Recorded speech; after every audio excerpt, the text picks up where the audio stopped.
Well, greetings and salutations, everybody. Welcome to the best damn movie-related show on the planet, the John Campea Show, coming to you from right here on my YouTube channel. I'm, of course, your host, John Campea. It's an awesome honor and privilege to have you here today, as it is every day, as we, a bunch of international friends, talk about our favorite things in the world, movies and movie news and all that sorts of good stuff. And, of course, today being joined by the one and the only Mr. Robert Meyer Burnett. Robert, how you doing, sir? John, it's so good to be here. I'm glad I don't have a movie out in the box office this weekend. Yeah, there's some not so good things going on there. And hey, listen, guys, you hear about him all the time. You see him sometimes, but he's actually in studio today. Fact checker Jonathan himself, Jonathan Voico, is here, ladies and gentlemen. Jonathan, how you doing? Hey, everybody, from the chat room to the main room. How you doing tonight? All right. Good morning, everybody. Happy Monday. Moving up in the world, apparently, is Jonathan Voico. Hey, listen, guys, we do have a whole bunch of stuff that we need to talk about today. We're going to talk about some improvised lines that Robert Downey Jr. did in Endgame, and how does it change your opinion of his role in that thing. We're going to talk about this new Star Wars Jedi game a little bit, some box office drama, as Robert was just sort of talking about. Godzilla's probably going to be getting pushed, all that sorts of good stuff. But before we get to any of that, let's start off with this.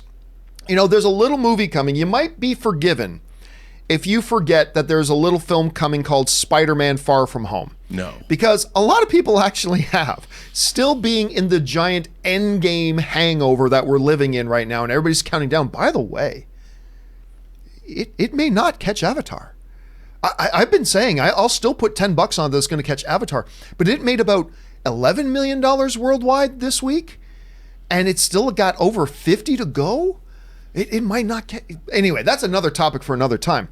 But in the aftermath and in the hangover of Endgame and all of its glory, we knew theoretically there's this Spider-Man Far From Home movie coming, but I haven't been actually honestly sensing a lot of buzz from people at this point. I'm psyched for this movie, but at any rate, yesterday on social media, the director of Spider-Man Homecoming and Far From Home, John Watts, got on social media and proclaimed, it's finally done. He's wrapped. They have picture lock. Spider-Man Far From Home is now complete. And by the way, it's coming out in about a month. It's coming out in about a month. Robert, a couple things here. Have you sensed, like I have, that there hasn't been an awful lot of buzz and chattering about Far From Home? If so, what do you attribute that to? Is it the fact that we're still kind of in the afterwash of Endgame? Do you think people just don't care about Spider-Man? And now that it's done, do you think Disney might put a little bit more oomph and put their, the pedal to the metal a little bit more on getting marketing, getting the word out about this film? How do you think this whole thing's going to unwrap here? Well, I think, it's the summer movie season. And we just came off of Endgame. Aladdin is doing, past $500 million worldwide. Crazy, right? And I think they're sort of weathering the, let's not call it a storm because that has a negative connotation. They're weathering the adventure, say, of all of the summer movies that are coming out before Spider-Man Far From Home comes out. And that is, of course, including Toy Story 4. I think we're going to see the Spider-Man merchandise and, not merchandise, the marketing ramp up along with the release of Toy Story 4. They're going to really start pushing it in the next coming weeks. I don't know if you saw this. One of the things that I had Spider-Man on the brain all weekend because Jon Favreau has a new cooking show on Netflix, Chef. Well, in it, he had Gwyneth Paltrow. And they're talking, and Favreau says, yeah, it's like when you were in Spider-Man. And Gwyneth Paltrow's like, I wasn't in Spider-Man. And he's like, yeah, you were. And she's literally perplexed. She's like, I wasn't in Spider-Man. He goes, yeah. When we were going to, when Tony was going to present Spider-Man and make him an Avenger, you come out of the boardroom and you say, what's the deal? She had no idea that she was in the last Spider-Man movie. And it was kind of, I don't think it was a setup. It seemed endearing. Look, it's movies. It could have been made up. But it looked like she literally was like, I wasn't in Spider-Man. It just led me to understand, like, when these actors go and they're making Endgame and they're making Infinity War, and they don't even know what they're shooting for what. Is this a post-credit scene? Is this a... And I thought it was just delightful. And it just made me want to see Spider-Man Far From Home that much more. It was my favorite bit of viral marketing for Spider-Man Far From Home. Gwyneth Paltrow not knowing she was in Spider-Man Homecoming. Now, Jonathan, if I remember correctly, you've got a daughter that is like crazy for Marvel films. Oh yeah. So I'm just curious. Let's get to the grassroots here. Okay. Are you hearing her talking about the new Spider-Man movie? Are you hearing? Is there any talk about Spider-Man in your house right now? She's okay. Yes, but she's still like going on just binges of theories on YouTube for Endgame coming in. Okay, so this is what happened. This is what I think happened. I'm like, oh, okay. How old is she? She is 14. Oh, okay. Yeah. So she's right there in the but she's very excited about anything Marvel MCU. She's like, she just wants, because here's the thing: you got this launching pad. It couldn't have been a better launching pad than the second biggest so far movie of all time. Yeah, coming out leading of into Spider-Man Far From Home. People want to see what happens next, and that's what that's her. Well, So you know she's- what? And one of the things we were talking about is that the fact that in the latest marketing they were including the Tony Stark stuff. They are now directly in their marketing. They're starting to directly tie Endgame to it. Look, we saw Ant-Man and the Wasp get a bigger opening than the first Ant-Man did coming out of Infinity War. I think we're going to see the same thing. I know I'm excited about it. What about you guys? Are you guys stoked for the new Spider-Man? Yay or nay? Jump down to the comment section below and let me know your thoughts. As a matter of fact, guys, that's going to be the topic of today's question of the day. Our question of the day today is, and you can answer it by just going over to Twitter right now. There's my Twitter handle right there.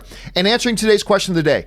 With the Spider-Man director now saying Far From Home is officially done, where is your anticipation level for the film? High, low? You forgot about it due to Endgame, hangover, whatever. Now, I put this up about 15 minutes ago, and here's what you guys are saying right now.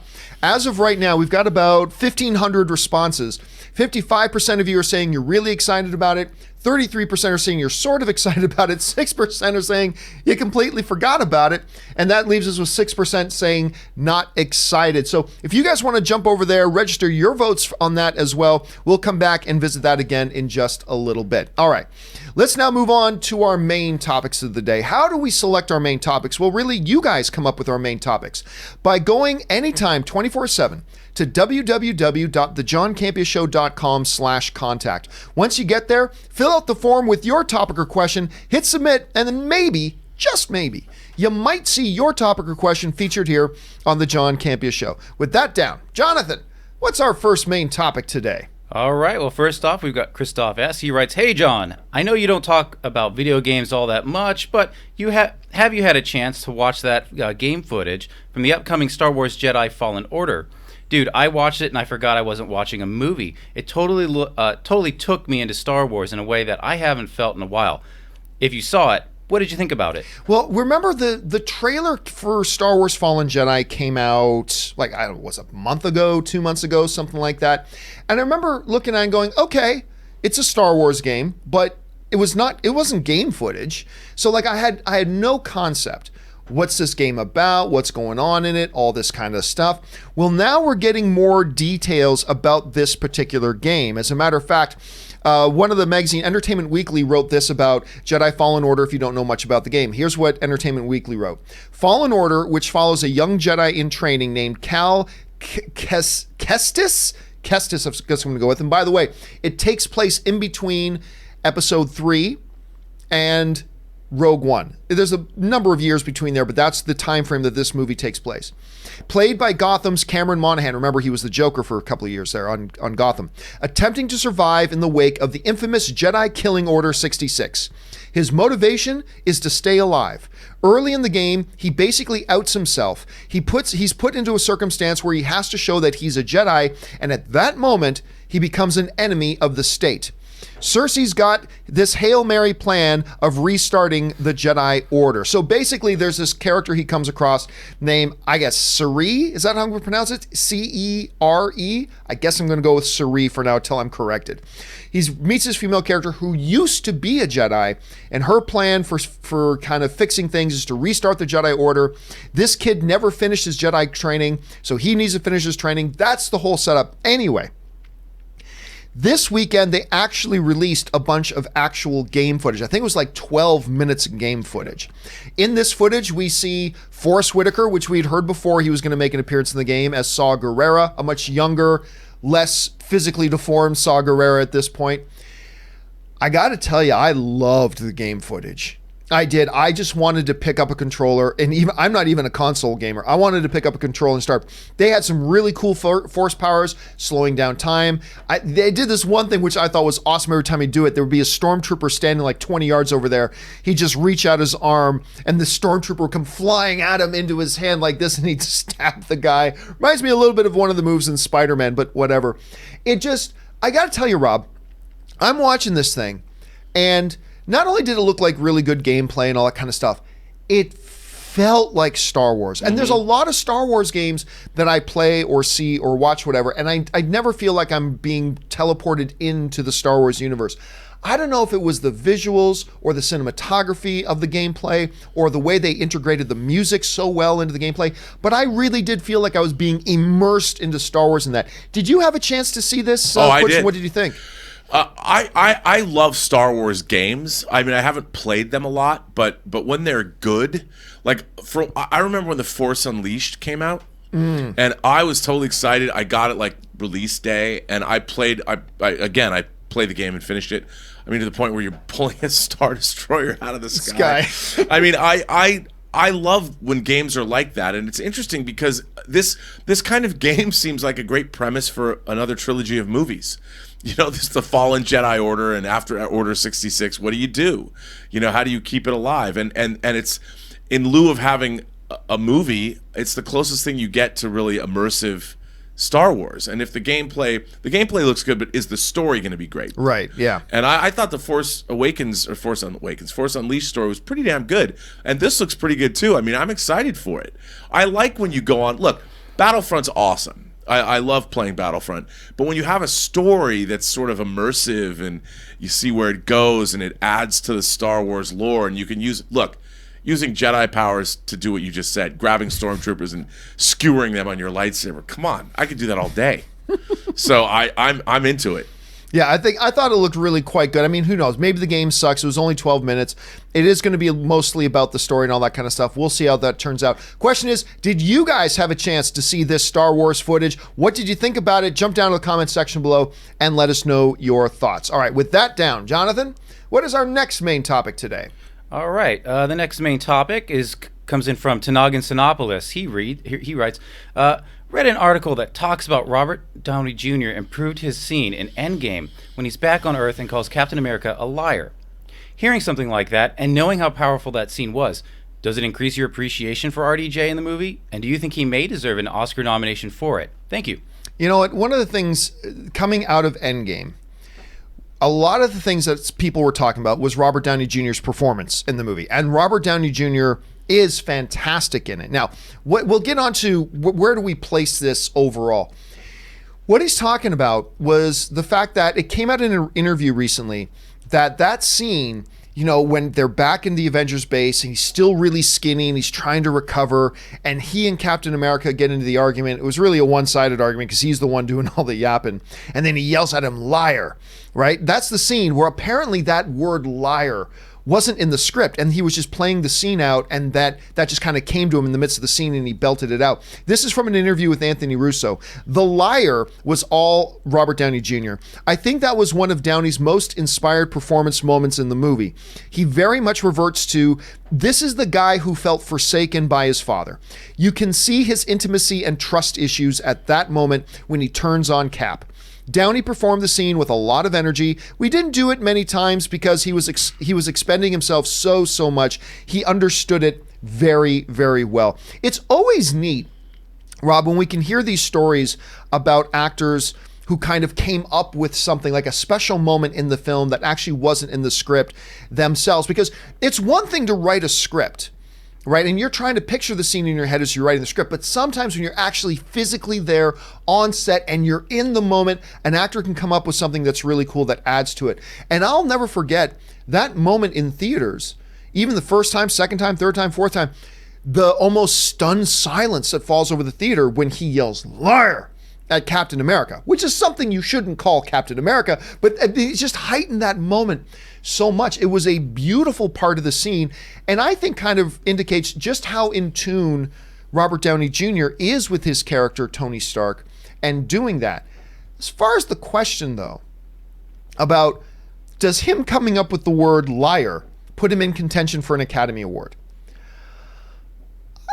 I still got to say this, and this makes me very unpopular, and that's fine. I don't mind saying the unpopular thing.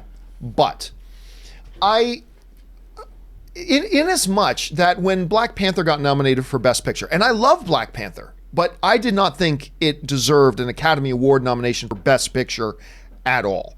Like, I thought it was great. I love the movie, but I did not think it should qualify for that. I think Robert Downey Jr., in terms of comic book movie performances, I thought he was great in this movie. I thought Robert Downey Jr. was great. But do I think Robert Downey Jr.'s performance in Endgame should be spoken in the same breath as Daniel Day-Lewis's performance in Lincoln? Do I think the performance of Robert Downey Jr. in Endgame should be spoken in the same breath as Mahershala Ali's performance in Moonlight? Do I think Daniel Day-Lewis's, on and on. I just don't think, while I thought it was great and it was perfect for the movie, I don't think Robert Downey Jr. should be nominated for an Academy Award. Now, maybe if the Academy Awards were held tomorrow, I think we can make a legit argument for RDJ's performance to be considered for nomination if the awards were tomorrow. But I just have a hard time seeing that come at the end of the year. Anyway, Rob, you hear about this stuff, the way he brought that into the scene. How do you think that altered the feeling of the scene and the movie as a whole? How do you think that talks to his attunement to the character itself?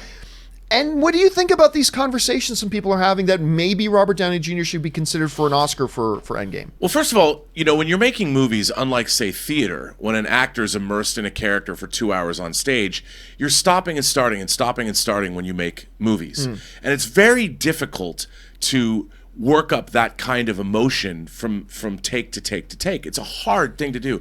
And that's why I have the utmost respect for movie acting. Now, when a guy like Robert Downey Jr., who's been playing a character for so long, when he inhabits the character, as actors like to say, when they're in the moment, and they can come up with lines, they know their lines so well, and they're so immersed in their character that when they come up with lines like the liar line or other lines, it's very organic. Right. And if it works, and it doesn't always work, I am not an advocate of actors improvising in the middle of scenes. But in this case, it worked, and it was an organic place. And look, I've been delighted by actors coming up with random lines, and he could only do it because he knows his character so well. And it shows how committed he was to that performance. I mean, it's a truly great performance. But it's one scene in a movie, and Robert Downey Jr. is not carrying the film. Whereas you look at Daniel Day-Lewis. I mean, when he's in a movie, whether it's Phantom Thread or whether it's Lincoln or whether it's Bill the Butcher and Gangs in New York, I mean, this guy is inhabiting the screen the whole time, and I think just because an actor comes up with a really strong scene doesn't necessarily mean they deserve an Academy Award. Now, somebody could say, well, Beatrice Straight was only in Network for 5 minutes and she won the Best Supporting Actress. Well, if you make that much of an impression in 5 minutes, it's all about the moment. But I think in Endgame, no doubt, I think Robert Downey Jr. delivered a terrific performance. But best of the year, like you pointed out, I don't know about that.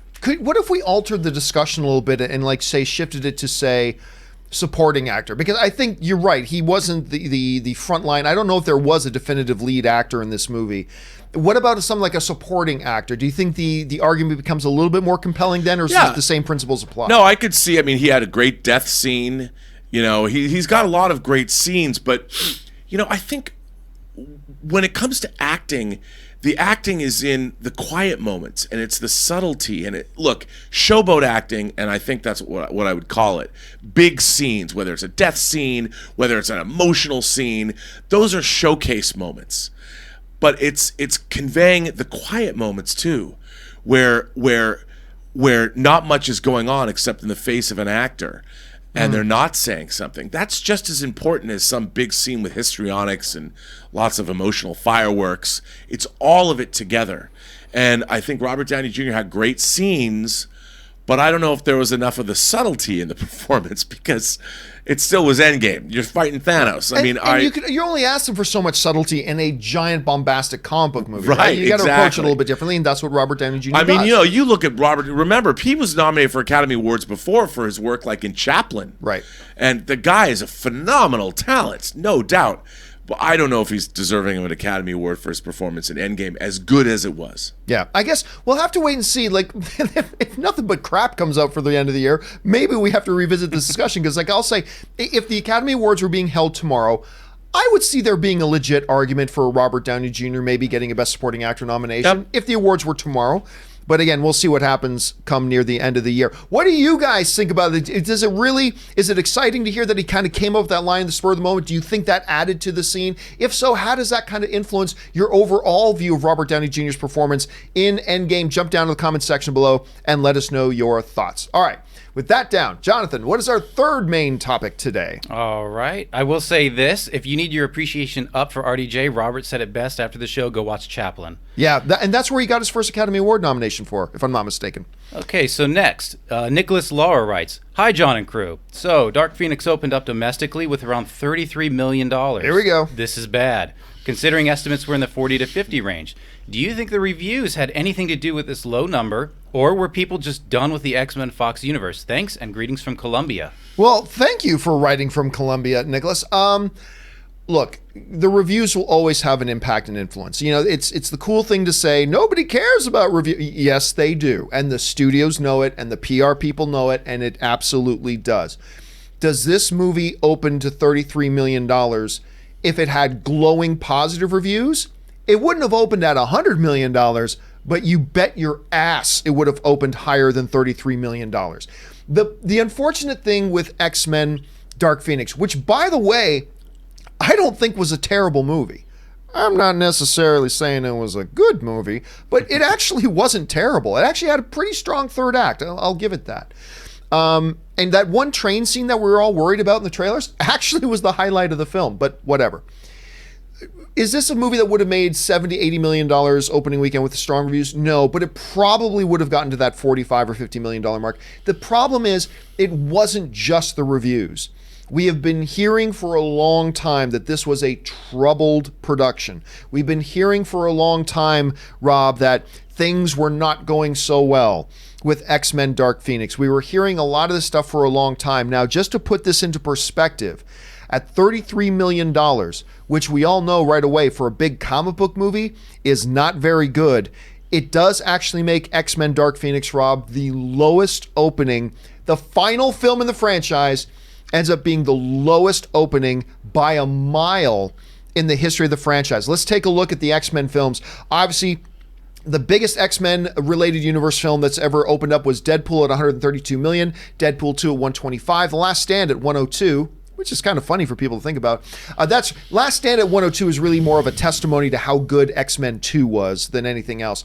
X-Men Days of Future Past opened to $90.8 million. Logan opened to $88.4. Remember, that was an R-rated film. X-Men 2 opened up at $85.5 million. X-Men Origins, the O there is for Origins. X-Men Origins Wolverine opened to $85. X-Men Apocalypse at $65. First Class at $55. X-Men, the original film, opened to $54 million. Then we've got The Wolverine opened at 53, and then a massive drop all the way down to Dark Phoenix at $33 million. Now, to be fair, this film actually did pretty well in China. It actually opened to as much, if not more, in China than it did in North America. It's still going to end up losing them money. And it's not the, how shall we say, it's not the legacy that you want to go out with. And Rob, that to me has been the big thing about this is, you know, I actually finally did go see X-Men Dark Phoenix, and it's got upside. It's got upside. It's got okay first act, dreadful second act, and a pretty solid third act with some problems. Overall, my whole impressions was not terrible, but Rob, you're talking about one of the most important franchises in the history of the comic book genre that has had some of the greatest comic book movies ever made in it. To go out like this, we've talked last week about the reviews. This week, it's clear with the box office numbers, the audiences were like, we're just not hearing good things. And I don't anticipate it's going to have good legs moving forward. Rob, let me ask you this. When the reviews came out, I said, you know what? The X-Men franchise is strong enough that I don't think this is going to impact its legacy, the legacy of the franchise too much. But now you're compounding that with the worst opening ever. Do you think stuff like this, what do you think about these numbers, and do you think stuff like this could impact the overall legacy of the franchise as people look back on it in years to come? That's a tough one, man. I mean, I think everyone knows that the X-Men franchise has been sort of fractured over the last 19 years. We've gotten... It started out strong with the original X-Men and then X2, and then X-Men The Last Stand sort of... It was done haphazardly and it was done very quickly. And then the Wolverine movies were very up and down. And then, of course, we ended up strong with Deadpool and Logan. And now we're back here. People forget, like, the two highest grossing X-Men movies, not including Deadpool, but the actual X-Men team films was Days of Future Past was number 1 and Apocalypse was number 2 worldwide in terms of their what they grossed. And it's sad to see, like, I love the X-Men.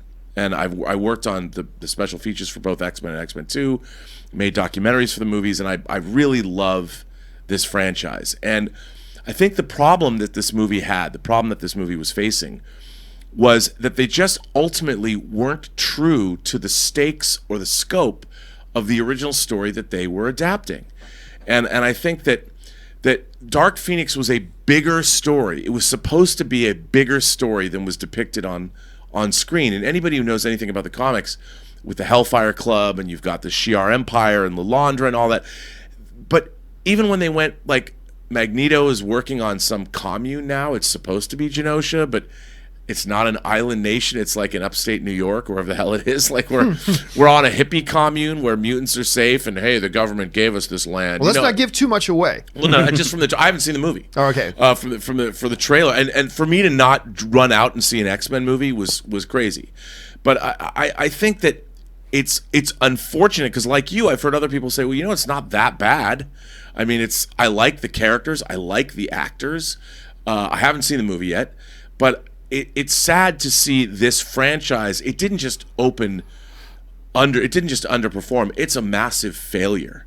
And that's never good to see, ever. I don't like to see any science fiction, fantasy, horror, comic book movie to open and to be a failure, because so much time and effort was expended by everybody involved to make a great film. And it's never good. I never feel good about seeing something like this. But I do think it does taint the franchise moving forward for the legacy of Fox. But on the other hand, it tees it up for a triumphant return for the X-Men in the MCU under the auspices of Kevin Feige and his regime there, Louis Esposito and everyone else at Marvel, to bring these characters back triumphantly.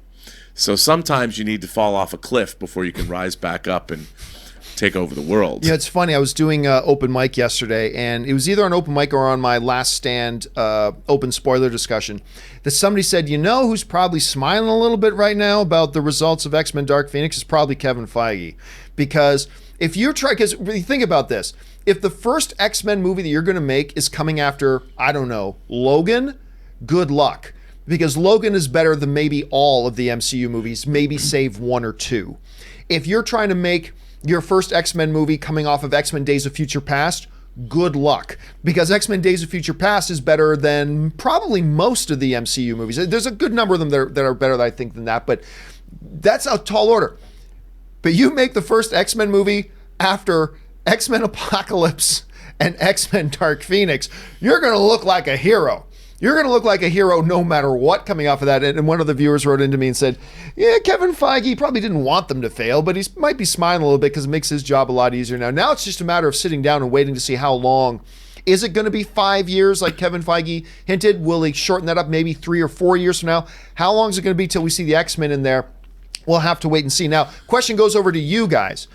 What do you think these results, both critically and now financially, for X-Men Dark Phoenix, how do you think that plays into the legacy? Like, as we look back maybe 3 or 4 years from now, as we look back on the legacy of the Fox X-Men franchise, are we going to be thinking about all-time great comic book movies like Logan, Days of Future Past, Deadpool, First Class, X-Men 2? Or are we unfortunately going to be stuck with that stain and that little bit of a bad taste in our mouth about X-Men Apocalypse or Dark Phoenix, and who knows what New Mutants is going to be if it even ever actually hits theaters? What do you guys think the legacy is going to be at this point? Jump down to the comment section below and let us know your thoughts. What about thoughts. New Mutants too? I mean, if it comes out, I mean, Disney said it's come out, we'll have to wait and see. All right, with that down, Jonathan, what is our fourth main topic today. All right, well, up next we got Jonathan Spearoff. He writes, "Hey, John, WB Chairman Toby Emmerich recently spoke at the Produced By conference saying Godzilla vs. Kong might miss its March 2020 release to deliver an A-plus movie, and that it will deliver for fans in the way they were looking for in King of the Monsters. I'm glad WB are willing to push the movie back to make it better. But considering their history of improving movies in post with Justice League and Suicide Squad, I can't help but be a bit worried. How do you see this panning out?" All right, so what Jonathan Spearoff is talking about here is that, Roland Emmerich was just, I believe it was the Produced By conference, and he talked a little bit about, now look, let's just call it what it is. Godzilla is coming off of a critically and unfortunately box office, a little underwhelming stuff right now. It was the lowest opening for any, granted it's only the third film in the franchise, but it's coming off as being the lowest opening by quite a bit in the franchise so far. Critics didn't love it. A lot of people enjoyed it. But it's put them in a position that they're not really comfortable with. And Emmerich, he said the following. He says, Warner Brothers Studio Chairman Toby Emmerich recently commented on Godzilla vs. Kong via Deadline. According to Emmerich, the film will deliver for fans in the way they were looking for with Godzilla King of the Monsters. Right there, it's like, so, wait a minute, did the studio chairman just say our Godzilla King of the Monsters did not deliver in the way fans were looking for? I don't know. Anyway, it might come out later in the year so we can deliver an A-plus movie. So wait a minute. Did the studio chairman just say, right now, we did not create an A-plus movie, and we may need to push it back to deliver an A-plus movie? Okay. It sounds like there's a good chance Godzilla vs. Kong won't be released until late 2020. Now, this report is coming from Screen Rant. It's important to understand, so Godzilla vs. Kong, I believe, was supposed to come out in either March or May. So fact checker Jonathan, you might want to look that up. I think it was supposed to come out in March or May of 2020. And now they're saying it might be later in the year. What really caught my attention here wasn't so much the maybe pushing it back a few months, but rather for what it sounds like Emmerich is saying is the motivation behind it. We want to deliver a movie that will deliver for the fans in the way they were looking for in Godzilla King of the Monsters. So are you saying you knew this film wasn't going to deliver what they needed to deliver before you released it? And then he says, it's going to come out later in the year so we can deliver an A-plus movie. It's like, well, you just recently announced a while ago you're wrapped. Are you acknowledging that the movie you just shot is not an A-plus movie, is not an A-plus effort? And Rob, if that's the case, I'm sitting here and I'm not quite sure how to feel about it. On the one hand, I'm like, wow, kind of refreshing, a studio executive coming out and kind of saying stuff like this. But at the same time, are you not just kind of throwing the director of the movie you've got in theaters right now and the director of the movie you've got coming out next year? Did he not just, in one fell swoop, throw both of them under the bus and basically say, while his film is in theaters right now, our movie didn't deliver what the audience was looking for while it's still in theaters and just coming out of its second week? Now, I get it. When you look at the box office results here, Godzilla King of the Monsters took a 67.5% drop from week 1 to week 2, which means people weren't rushing out to see it a second time, nor were they coming out and getting their friends to come with them. So I get it. I understand. It's hit some bumps. It didn't have the box office results you wanted. I get it. It has some bumps. But, and I appreciate, Rob, the idea of a studio exec being open and honest and all that kind of stuff. I like that. That's good. But is the time to do that while your film is still in theaters in just week 2? I don't know. Rob, you hear all this kind of stuff. How do you respond to this? It wasn't a classy move from my perspective. Look, if you've spent, and filmmakers, and not only that, the actors, the hundreds, if not thousands of people across the world who worked on the visual effects that worked on this movie, you should honor them. Yeah, you might have box office, underperforming, but they oversaw this movie every step of the way. And I think you own what you have released. It wasn't like this movie was mired in reshoots. They knew what they were making. They were proud of it. They thought they had a big hit on their hands. Sometimes they're wrong. And I really like Godzilla King of the Monsters. It's certainly, as somebody who's watched kaiju movies my whole life, I loved it.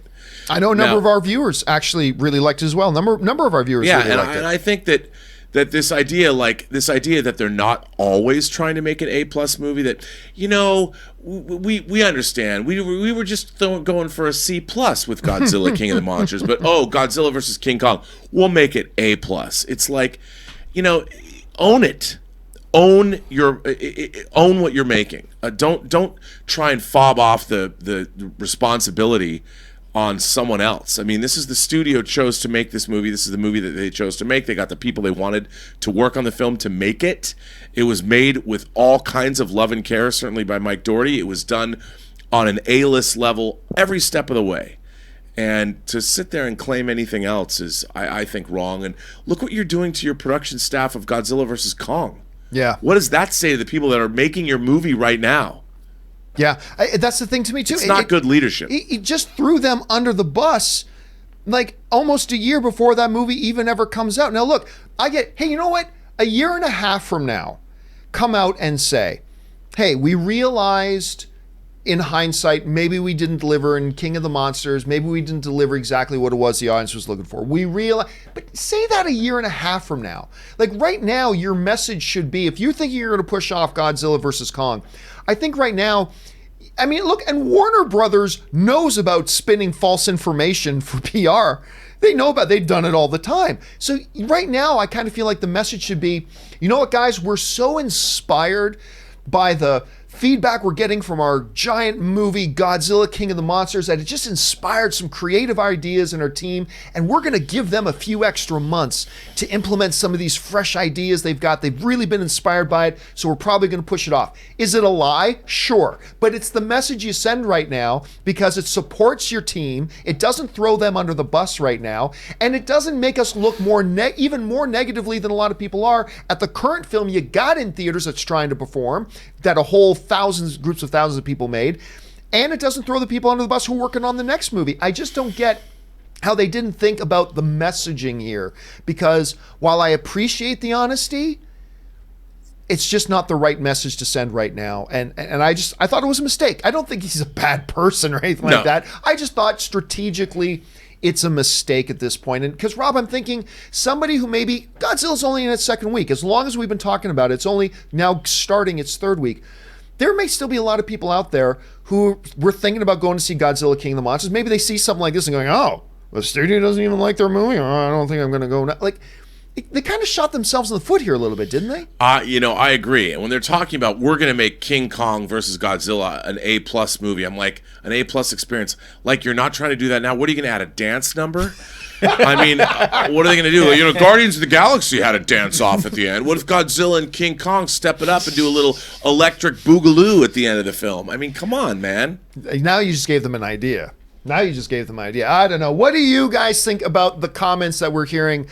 Do you think that these were appropriate comments? What do you think about the idea of them pushing off the Godzilla thing? Give us your thoughts in general. Jump down to the comment section below and let us know what you think. All right. With that down, Jonathan, what is the final main topic for us here today? All right. Our final main topic comes from Ryan Lewis, and he writes, looks like something is happening behind the scenes for Black Adam, finally.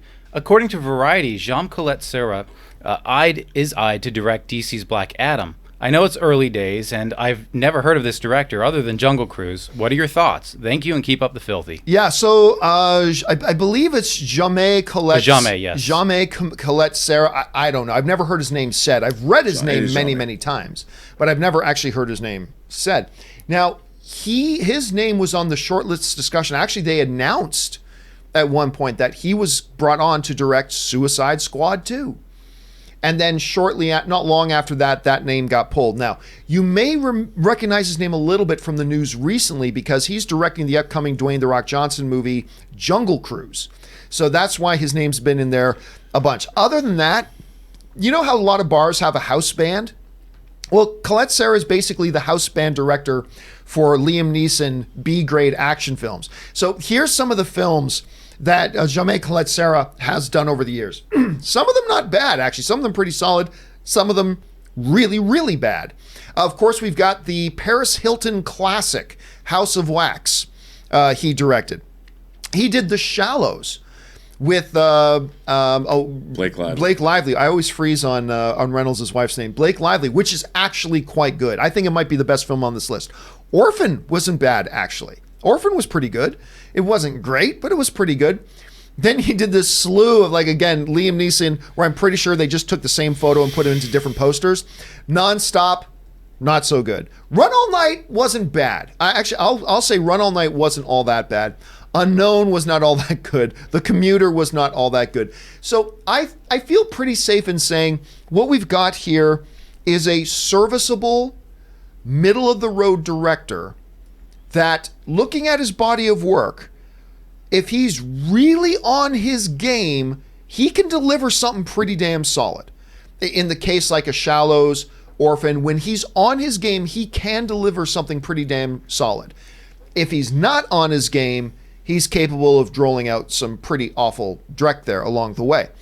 Clearly, he probably got a pretty shining recommendation from Liam Neeson, who probably wrote a letter of recommendation in this whole thing here. So, Rob, let me ask you this. Dwayne "The Rock" Johnson, who's clearly already worked with him and has been working with him on Jungle Cruise, clearly he liked something that he saw, and he thought, you know what, this is a guy for Black Adam. But I don't want to get too caught up in just the fact that they've brought on a director. Oh my God, there's signs of life in Black Adam. I mean, they announced Dwayne "The Rock" Johnson as playing Black Adam at CinemaCon in Las Vegas in 1974. All right? I mean, basically, it was forever ago. There are people out there with children celebrating their 3rd birthdays who weren't even pregnant yet when they announced Dwayne "The Rock" Johnson as Black Adam. This is the first real legitimate sign of life that this project even still has a pulse and even still has a heartbeat. And on that level, it's pretty exciting. So I don't even know where to start here, Rob. Your thoughts on 2 things. Number 1, are you surprised at all that forget the critical and the fan response to Shazam, given the fact that Shazam didn't make a ton of money, are you surprised at all that they're still moving forward with Black Adam? But number 2, what do you think about the addition of Colette Serra as the director of the film? Well, I think both, I met him. Actually, when I was working on The Hills Run Red, Orphan and The Hills Run Red both had premieres in Spain at the Sitges Film Festival. And I think he's actually quite a good filmmaker, to be honest. And I think it's a good choice. I think he's known at Warner Brothers as well. I think if you're working with Dwayne Johnson, he obviously has relationships. Liam Neeson, he's made 4 movies with Liam Neeson. Having a director who has a great relationship with their leading man or leading woman is always a good thing. That kind of an effective team up always helps. And I think that for him to hook up with Dwayne Johnson and to make Black Adam, it's a good choice. The fact that the studio's moving forward, because Shazam, as much as everybody liked it, it was not a huge hit. I mean, it did good. It did all right. Yeah, but I think it broke even. It became a little bit profitable. Right. And I love the movie, but listen, by comic book movie standards, it didn't do great financially. At least it didn't lose money, but it did not do all that well. No, and I think a Black Adam movie with the added attraction of having Dwayne Johnson could bolster the Shazam franchise. I think it's a really good idea. And I think, you get Zachary Levi because you can't make a Black Adam movie now and not have Shazam that he's been introduced. Because the one thing that came out of that movie was everyone loved Zachary Levi as Shazam. Oh, he was terrific. Yeah. And I think now you've got a really great opportunity to keep that franchise going with one of the biggest stars, one of the most bankable men in the world, which is Dwayne Johnson, who's perfect to play that role. So I say bring it on. I would be a lot more pessimistic, honestly, because, like I said, he's got a couple of solid films, Colette Serra. He's got a couple of solid films, some not so good, a lot of them very mediocre, middle of the road to lower end, lower common denominator. Well, they are B movies, most of them, no doubt. But the thing that gives me a little bit of, is the fact that, hey, Dwayne "The Rock" Johnson has been working with him for a year, this director, on Jungle Cruise. Clearly, Dwayne liked working with him. Clearly, Dwayne liked something that he brought to the table. And if that's the case, then I'm willing to go, you know what? Then I'll give it the benefit of the doubt for this. And I'm okay with it. I do not think you're going to see Zachary Levi in a Black Adam movie. What I think they're going to do, and I can't back this up, I'm basing this on no insider information, but what I think they're probably going to do is you're going to do a Black Adam movie that will probably be set years ago, probably around the time of his fall, as they described it in Shazam.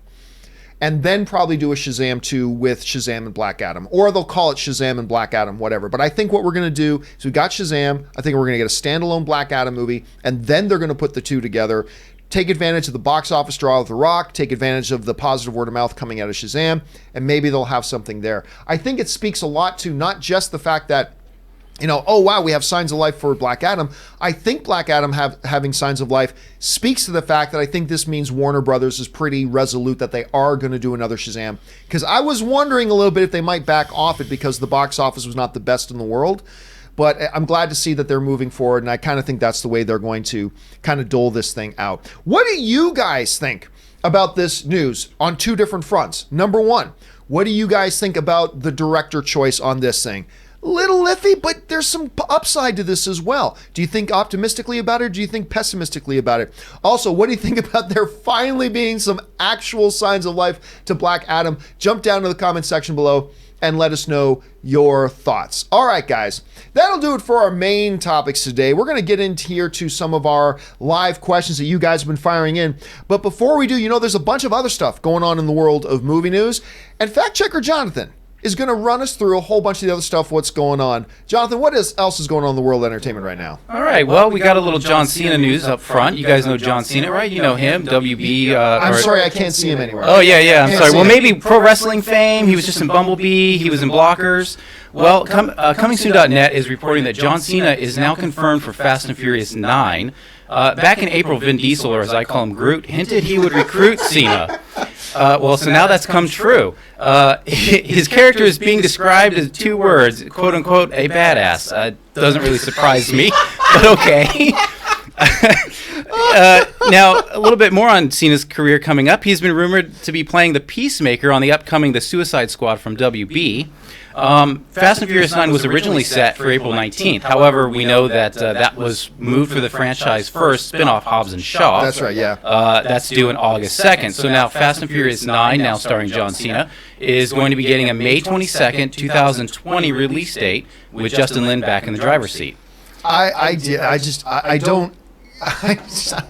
I get it. I get John Cena's a name and a draw. Right now he can't carry a film. I think that much has been pretty much established right now. He cannot carry a film. We saw them, but in a supporting role, he can be pretty strong. We saw him really strong in a supporting role in Trainwreck. We saw him really strong in a supporting role in a couple of projects. It's just like when you look at Blockers, you can't really put a movie on his shoulders and let him carry it. But maybe something like this in Fast and Furious that could work out okay. Have you been seeing much response from people on this one, Jonathan, at all? Like, have people responding at all? I think the hype is still with Hobbs and Shaw, honestly. I think The Rock just has everyone in his grip.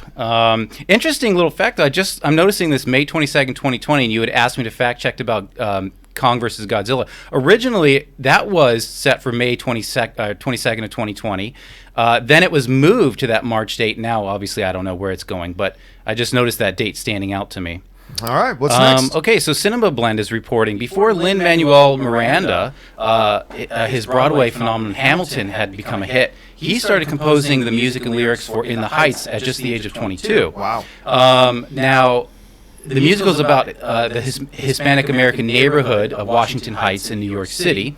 It's been a huge hit around the world. 13 Tony nominations. Now it's being developed to become a film. Right. Now, originally it was developed by the Weinstein Company. Not so much anymore. Yes. It's since moved to WB. Now, the big screen adaptation is going to be in the hands of Crazy Rich Asians' John M. Chu. He recently just posted on Instagram a picture of him behind the scenes getting ready to shoot. It was the night before the main shoot. And he posted on Instagram with this caption, "It's the night before our day of first day of shooting, hashtag In the Heights movie. So many things in my head. The other day I had Lin-Manuel Miranda sign the cover of my script, and all he wrote was, 'Don't F it up.'" So some blunt words of encouragement there. Lin-Manuel is producing the film. And it's expected to be hitting theaters June 26, 2020. If you're talking about, like Robert was talking about how, if you're the boss of a studio, don't do anything that's going to, dissuade or bring down your dream. What do you do, Rob, if you're getting ready to direct a big film and you get a note from your boss? It's the only thing you're about to start shooting says, "Don't F it up."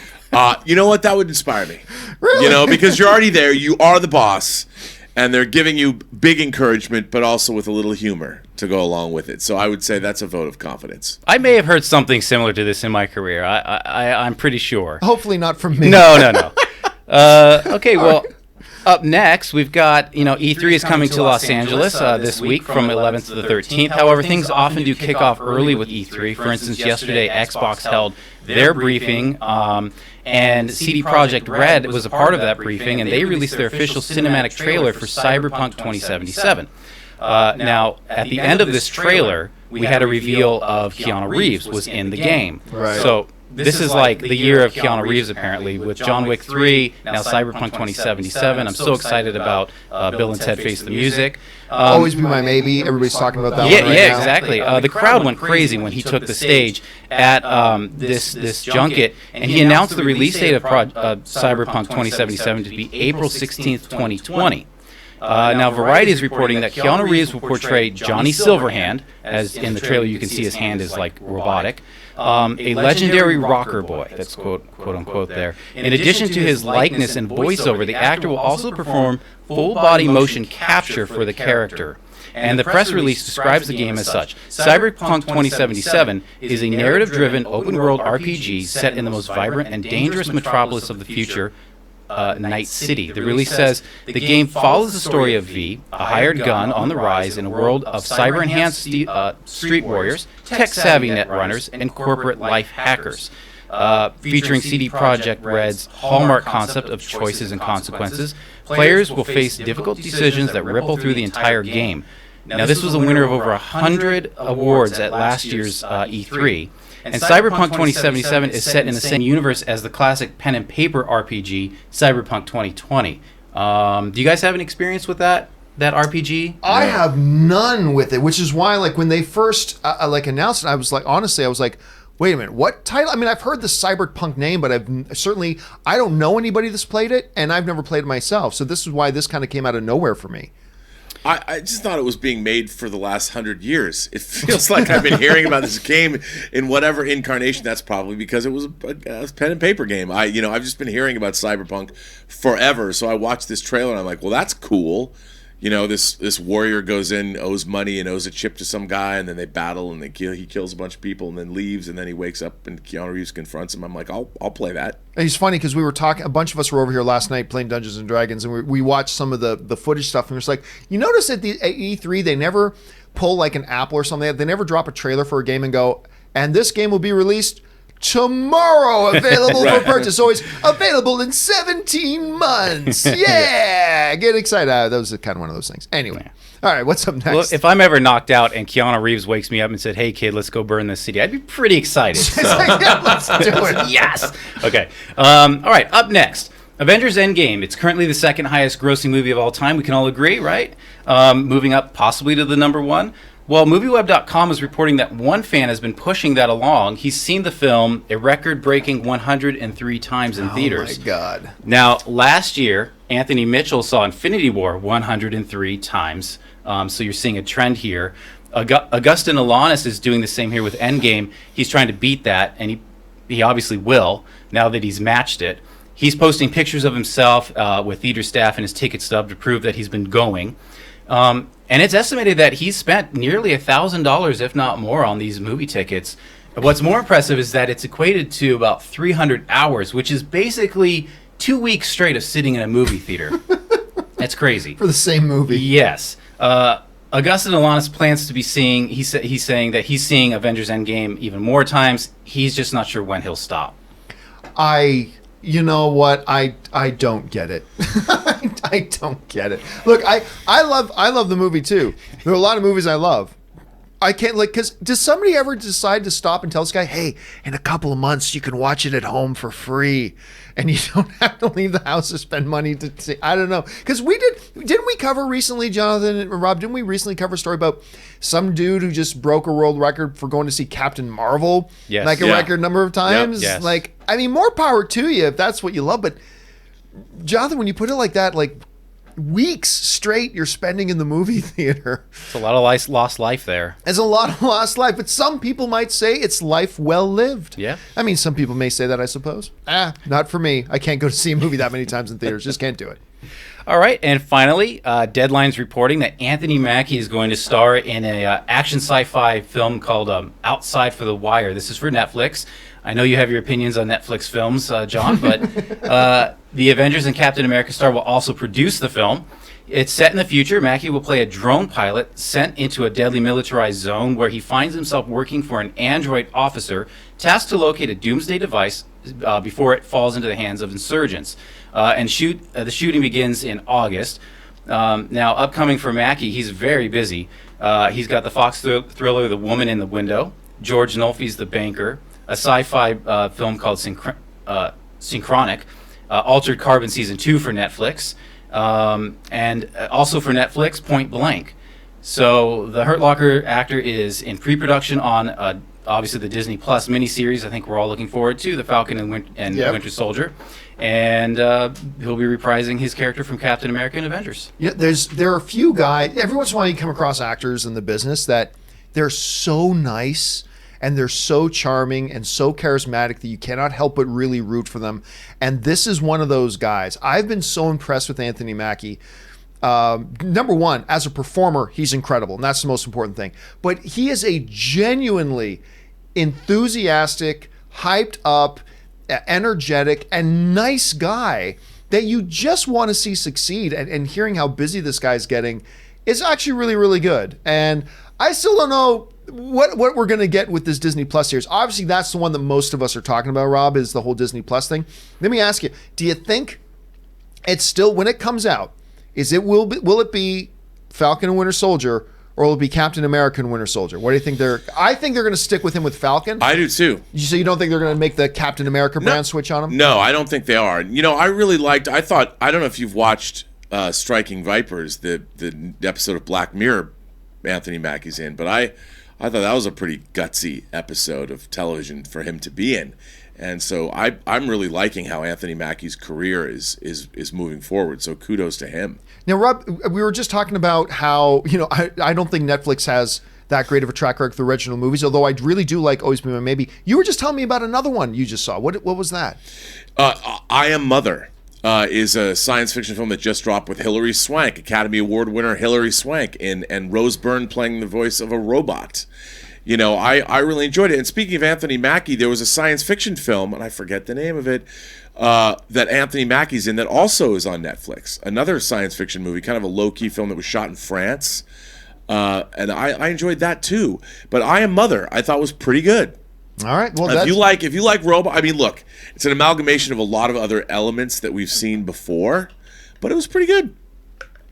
All right, guys, if you're looking for something to watch on Netflix, there's a new recommendation from Robert Meyer Burnett. Okay, guys, with all that down and out of the way, let's go over and take your live questions. A bunch of you guys have been firing in a whole ton of them, so let's get over to it. So, right off the top there, we see Blake Feely just sending a couple of super chats off the top there. But what's his first question there, John? Right, so he says, just sending you my free monthly super chats. So, apparently what happens, I guess YouTube Premium members or whatever, they get a number of free super chats they're allowed to send out every month, and a bunch of people have been using them to support the show, which I think is awesome. Thank you so much for that, Blake. All right, what's next? Nice. Well, with your premium, you can do that and watch a little Cobra Kai, and you're set. All right. Austin Church writes, what's your worst movie theater going experience? Oh, I've explained this one before. It was the a Jim Carrey movie, The Number 23. Not only is the movie absolutely awful and dreadful, but it was the full living stereotype embodiment of I had a group of teenage girls behind us in the theater who would not shut the F up the entire time. I very rarely ever have that happen. I've gone to the movie theater tens of thousands of times. Very rarely does that really happen to me, but that was the absolute worst because I am totally 100% against abusing minors, but my God, I thought about it at that moment. It was just brutal. That was the worst one ever. All right, what's next? All right. Nerd Guy writes, Dark Phoenix score really enhanced the movie to me. You know, it's funny, doing the spoiler review yesterday, a lot of people mentioning they really like the score. I don't often notice the score in a movie, so I got to go back and watch it again sometime. But you're not the first person to point that out, man. All right, what's next? All right, JB Bonifacio wrote, Keanu showing up at E3 was breathtaking. You know what? I didn't see it. I didn't even really watch that footage, guys. What was that like when he came out on stage? Was the audience hyped for it? Were they surprised? Was it a good presentation? It was an uproar. Did you see it, Rob? I didn't, but I was hoping they would play the same music from Always Be My Maybe when he walks out on stage. There's a great, if you haven't seen it, there's a great song at the end of Always Be My Maybe that might involve Keanu Reeves. You should check that out when you get a shot. Okay, what's next? All right, Suthius writes, Morning, gents. Mr. C, you should start the show from now on with greetings and continuity, schmontinuity, everyone. I mean, that's pretty much the whole thing. I mean, X-Men... Look, a number of people point out some very big problems.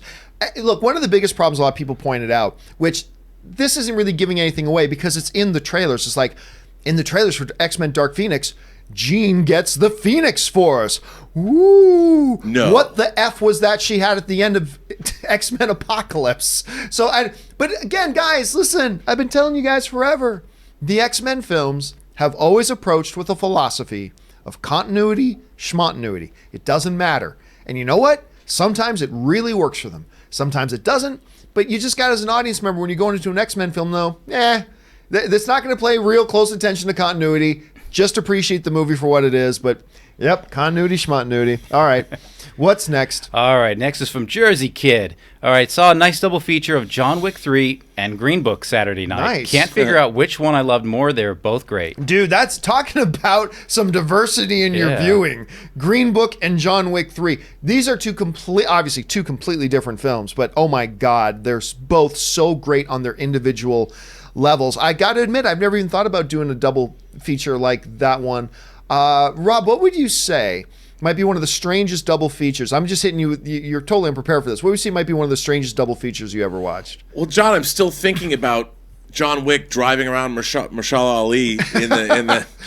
No, that's a mashup movie right there. The strangest double bill. That's really interesting. Probably something like I Spit on Your Grave and Driving Miss Daisy. Okay, you win. Maybe you win. That would beat any of the strange ones I've ever watched. Since you're asking me, I mean, I'm like, I would never watch that double bill, but if we were having a bad double bill day, that's a bad double bill. That would rank up there. And that's by the way, that's incredibly poor taste. But that's the first thing that jumped in my mind. So I don't know what that says about me. All right, what's next? All right, Starkiller writes, love the ideas behind the Jedi Order. If they make a KOTOR movie, love to see how. That's Knights of the Old Republic. Love to see how the Dark Council operates opposite of the Jedi Order. Here's the thing. You got to understand this right now. Get your expectations reeled in. Number one, we do not know if they're making a Knights of the Old Republic. There have been rumors. There have been some reports. Things could be happening, all that kind of stuff. But if they do understand this, there will probably be heavy adaptation. Just because they might make a movie called Knights of the Old Republic, don't expect them to do everything that's done in Knights of the Old Republic, nor should you expect them to bring everything over. When they did cherry pick and bring out Grand Admiral Thrawn into canon, they only brought elements of him.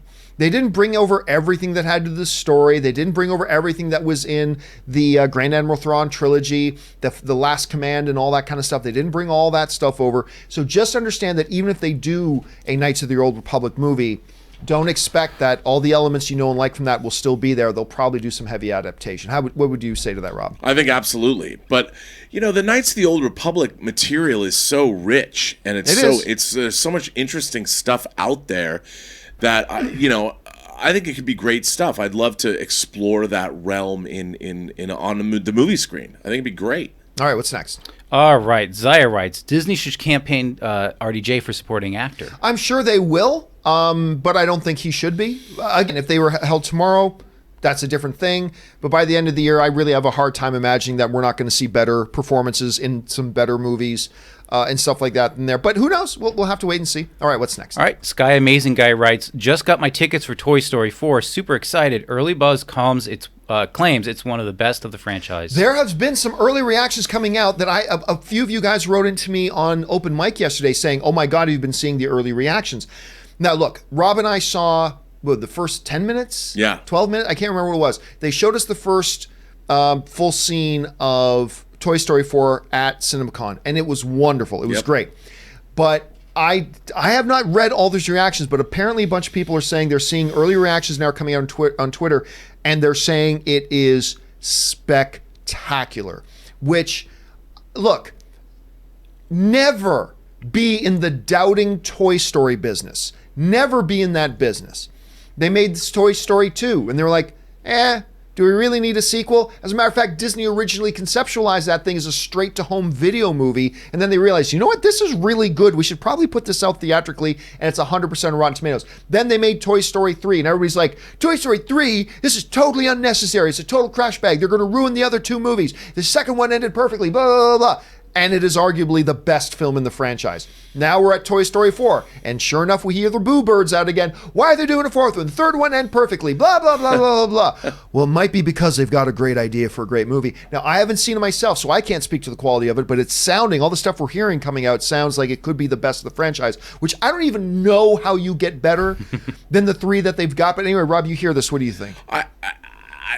Why does anybody? It's kind of like James Cameron when people talk. Well, how could a Pixar movie be that good? I'm like, well, have you looked at their track record? I mean, it's just I don't understand why people ever bet against Pixar. They made a Toy Story 4 because they had a slam dunk. That's what Pixar does. They dunk. And they're dunking on everyone like they always do. They're going to dunk on the box office. Whoever's opening opposite them are not going to have a good weekend. Toy Story 4 is going to rule, and it's going to be great. And I'm very excited to see it. And look, after we saw that delightful opening scene, it was awesome. So good. And it's opening against Child's Play.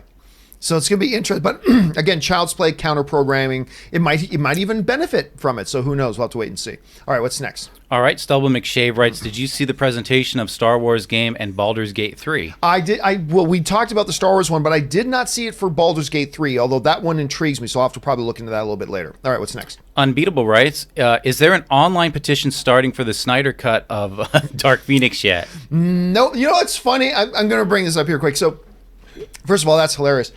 Somebody wrote on one of my social medias, and I took it and I used it myself. They said, right now, because Toronto Raptors are up 3-1 against Golden State Warriors. And so just in good fun, fellow sports fans jabbing, I put out there, Golden State Warriors fans are asking for the Snyder Cut of the NBA Finals. And it started a bunch of release the Snyder Cut people jumped into my thread and hijacked the discussion and made the whole discussion about the Snyder Cut, all this kind of stuff. And I had people writing and me and like just all this kind of stuff, blah, blah, blah. So I finally got online yesterday. I say, look, let's just, because people are like trying to point to this, some kid with a cell phone recording Zack Snyder at a signing saying, there's a Snyder Cut, I've got a cut, I've got lots of cuts, blah, blah, blah. And I keep trying to tell people that is totally different from a completed and finished film. Yeah. People want Warner Brothers to release the Snyder Cut. There's nothing to release, right? So I finally got on yesterday. And I said, look, let's just cut the crap. Let's just ask Zack Snyder. Let's just ask Zack Snyder. So I put out this thing and I said, Zack Snyder, can you confirm? Because maybe there is. I don't know. I'm guessing that there's not, but I don't know. I don't know 100% for sure. I would love if there is a completed, fully color corrected, fully sound edited and mixed, fully visual effects all done and completed, fully all post-production done and packaged as a movie. If such a thing actually exists, I would like to know. I think that would be very cool to know. Even though I don't think it exists, I would love to know if it did.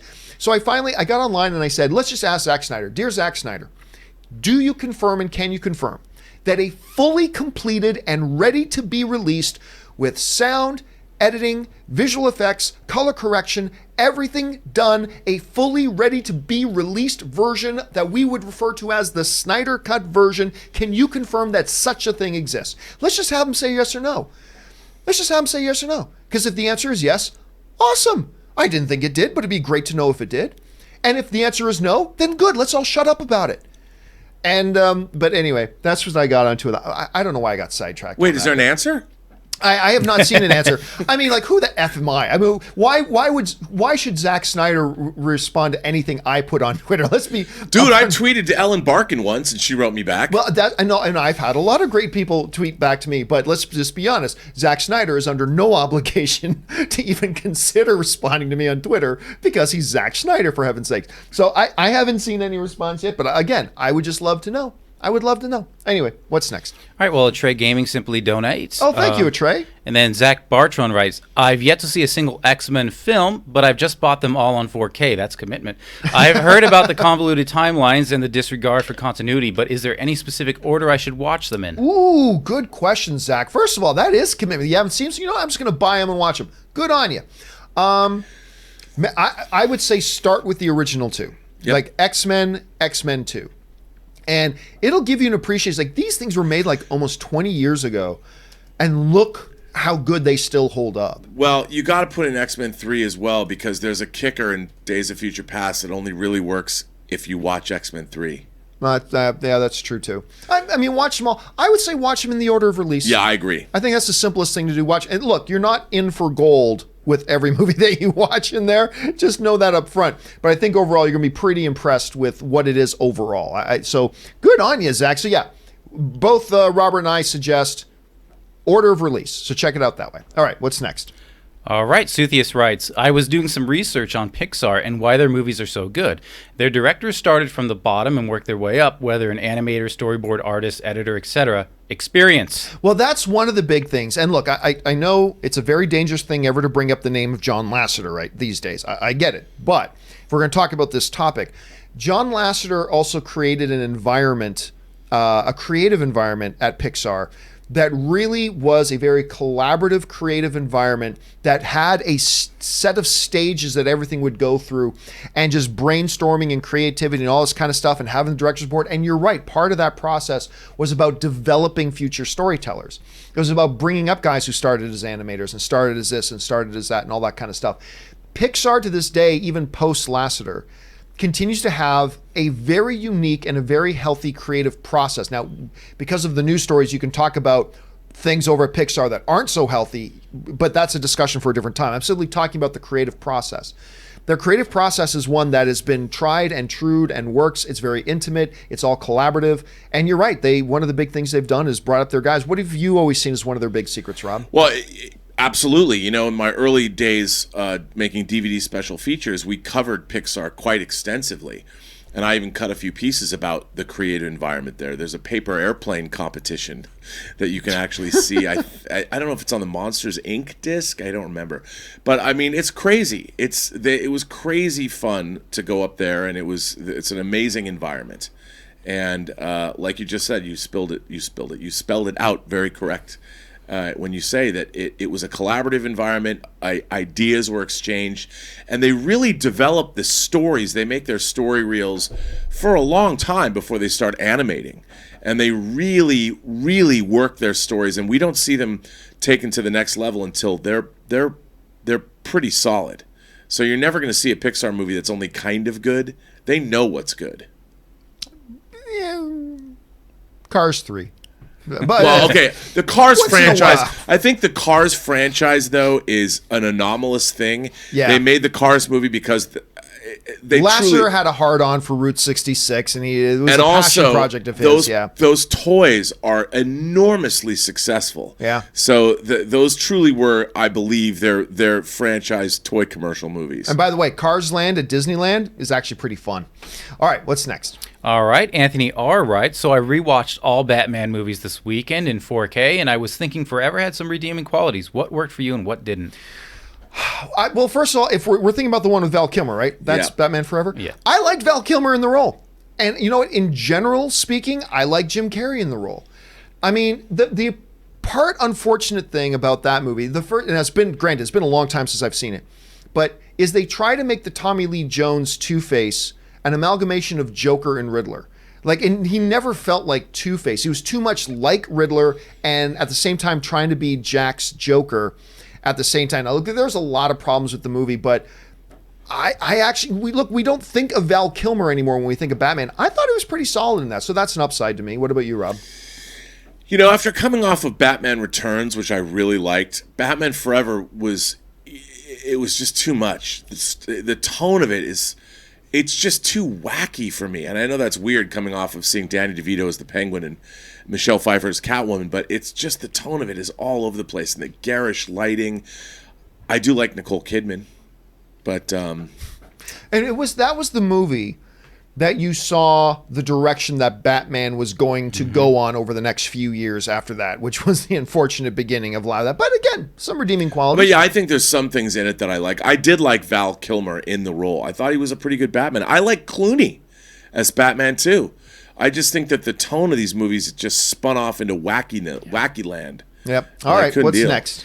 All right, Ishmael Edu writes, better performance, Jack Black in School of Rock or Robin Williams and Mrs. Doubtfire? I think I know this answer. Oh, yeah, it's Robin Williams and Mrs. Doubtfire. It's Robin Williams and Mrs. Doubtfire. Don't get me wrong, Jack Black in School of Rock is a career-defining performance for Jack Black. It's great, but Robin Williams and Mrs. Doubtfire. You think any differently, Rob? No, I completely agree, but I do love School of Rock. Yeah, I will say this. I like School of Rock a lot.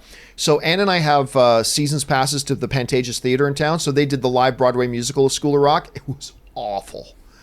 Awful. It was the first one I watched that I was at Pantages that I really, really hated. But anyway, there's that. School of Rock is so fun. It's a fun movie. All right, what's next? All right, Kevin Lewis writes, movies I had to rewatch to get. 2001, Inception, Eyes Wide Shut, Slaughterhouse-5, and No Country. You? I can't think of any movie I've had to rewatch a couple of times to get. I mean, obviously when you get into the architects scenes in Matrix Reloaded, there was a little bit of rewatching. Like, wait a minute, what is this guy saying? And you had to probably, but other than that, I can't really think of any movies that I had to watch several times to understand or to get the message. I think they've done a good job for the most part. Most filmmakers do a good job of communicating whatever their message is. What about you, Rob? Yeah, I would say so. I've had to go back and watch a movie that I didn't get, but kudos to that list that our viewers sent in. Yeah, that's a great list. Slaughterhouse-5 is one of my favorite science fiction movies, and it's a movie that doesn't get talked about a lot. The story of Billy Pilgrim unstuck in time. You know, I'm not going to say this too. I think Eyes Wide Shut is a little bit underrated. A lot of people just instantly discard it because it's a sex movie, right? It's actually really good. It is really good. So if you haven't get a chance to check that out, you should. All right, what's next? All right, Chris Feldman writes, do you think Rise of Skywalker will really end the Skywalker saga? That was what we heard after the original trilogy and the prequel trilogy too. Yes, because George Lucas isn't there anymore. George Lucas also said he was never going to do another Indiana Jones movie, and then along came Kingdom of the Crystal Skull. I really do think they are wrapping this up at this point. At some point, look, you've got to move on. I always talk about this, Rob, the illustration of the Kennedys is not the story of America, but the Kennedys were definitely a chapter in the story of America. And at some point, America moved on from just the story of the Kennedys to other things. I think the Skywalker saga can only go so long. Now you got to move on to other things in the universe as well. So, yeah, I buy into it. I believe this really is the end of the Skywalker saga. What do you think, Rob? I do too. I mean, I think they're going to move on and tell many, many more stories in the Star Wars universe. It's such a rich universe, and enough of the Skywalkers. And really, even this third trilogy is not that. I mean, is it really about the Skywalkers anymore? I mean, it kind of is, but I don't know. Very little. All right, what's next? All right, Damian Dornford writes, enjoy Game 5 tonight. Go Raps. The North is strong. I'm still predicting Raptors in 7. I think the Golden State Warriors will win tonight. I think they will win the next game in Golden State, and then I think Toronto closes it out, Game 7 in Toronto. But here's hoping they actually do close it out tonight. All right, what's next? All right, Suthius writes, so apparently Loki's Disney Plus show is going to involve him time hopping, according to a leak from the Disney Investors Day. You guys still excited? I heard somebody said something to me on Instagram about this. I haven't looked into it myself, so I don't know. Obviously, look, my first reaction is stupid. Time hopping, time travel, stupid, dumb, bottom of the barrel, laziest of the laziest man's plot devices because I can't do anything else creative. But there have been things that have used time travel that are done really well, and I love the Loki stuff, and I'm looking forward to it. I will say this is bad news to me, but I'm still going to go into it with an open mind and see if they deliver something great with time travel like Star Trek Voyage Home did or like Back to the Future did or whatever. So I'll give it the benefit of the doubt for now, but it does temper my enthusiasm. Let's just say that. It tempers my enthusiasm a little bit. Rob, what about you? Well, it doesn't bother me. I mean, the picture that came out from that investor meeting had Loki on the streets of a city, I would presume New York, in front of a marquee for the movie Jaws. So if you haven't seen that photo, I have not. But you know, for me, Loki, of course, is thousands of years old. Yeah. So I think what we're seeing, if we see flashbacks to necessarily when he's come to Earth before, it doesn't necessarily mean he's been time traveling. That's a good point. We're just seeing perhaps Loki's past. Remember, Loki's dead in our timeline, and then we saw him in 2012 in Endgame. So is he time traveling, or are we just going to go back and look at Loki's relationship with Midgard, Who knows? We'll wait and see. All right, that's a good point you brought up. All right, what's next? All right, Anthony R. writes, Microsoft revealed next-gen console. 8K gaming is coming. Can't wait for Sony's reveal next year. I still don't know why anybody cares about 8K. I mean, for the most part, unless you're sitting a certain distance from your TV, you can't even tell. The human eye can't even perceive the difference between 2K and 4K, depending at the distance you sit at. And now we're going to get into 8K because that's bigger number means better, right? I don't understand the push towards this, but they did make some pretty impressive stuff, like these new processors they're putting in there with AMD, the SSD technology that they're utilizing. Load times are going to become a thing of the past, blah, blah, blah. So you're right. I thought they did a really good presentation. I'm looking forward to seeing what PlayStation is going to come out with, because it's always good to see what the two guys are doing a little bit differently. I've got a PlayStation 4, so is my next one going to be an Xbox, or is it going to be a PlayStation? We'll find out pretty soon. All right, what's next? All right, Isaac BB writes, excuse me, another Mrs. Doubtfire comment. I rewatched Mrs. Doubtfire this weekend, favorite Robin Williams film, and the part where he gets his own kids show and talks about heavy things like divorce to kids kind of reminded me of Mr. Rogers. I can relate to it. Well, I remember hearing them talk about that stuff before. It was very heavily influenced by Mr. Rogers. They've actually talked about that in the past, and Robin Williams and the director of the film, and I can't remember who directed Mrs. Doubtfire. I got it on the tip of my tongue, I can't remember, but I remember hearing them talk about that. It was very much a Mr. Rogers-esque kind of scene. Now, I will admit, Mrs. Doubtfire, while a great film, is not amongst my top favorite Robin Williams films. Whether you're talking about things like Good Morning Vietnam, or you're talking about Insomnia, or you're talking about 1 Hour Photo, which I think he's just stupid, ridiculously good World in. According to Garp. World According to Garp. Anyway, a bunch of other ones. The one he won his Academy Award for with Matt Damon. Good Will Hunting. Good Will Hunting, of course, as well. But I mean, Mrs. Doubtfire is a staple, iconic comedy, especially out of the era. And you're right, that was one of the best parts of the movie, Isaac, was when they get into that stuff. And you're absolutely right. They were, in fact, very heavily influenced by the Mr. Rogers stuff. So good observation on that. That was Chris Columbus directed that. Thank you, Jonathan. Thank you. All right, what's next? Guyan writes, thoughts on controversial films like Irreversible and a Serbian film? Do you consider them art, or are they just gratuitous for shock and aw's sake? I'll be honest with you, I haven't seen either of them. Ooh, I have. Irreversible is one of the only movies I had to stop and actually turn off. Oh, wow. Yeah, there's a Monica Bellucci suffers a 10-minute rape. Of course, the one with Monica Bellucci. Yes. Sorry. Yes. Okay. Anyway, but I didn't see a Serbian film. It's funny. A Serbian film is really difficult to watch, but the director, I own that movie, and I think that it's. The director said he tried to make a metaphoric movie that dealt with the issues that the Balkan conflict brought about to basically the former Yugoslavia, right? In a way of dealing it in a more most horrific fashion. I think that movie goes way too far. It really does. But there is Gaspar Noé. I love Enter the Void. I even liked his latest film, Climax, the dance film. That goes a little awry, but I Irreversible, man, it's just rough. Like, why am I watching this? I remember having a conversation. I don't know why I totally froze on the title. I remember having a conversation about that scene a number of years ago, and there's a part like, is it nearly impossible to watch? Yes, but I thought at the time there is something to be said about, look, what was happening to Monica Bellucci in that scene in that movie is something that a lot of women have gone through and experienced. And I think there is something to be said about, we're not going to sugarcoat this and we're not going to dance around it. As an audience, we should feel how horrible what this truly is. It's not just some little thing and we're just... I think artistically even, there's something to be said about, this is unacceptable and horrible and terrible, and we're going to experience it.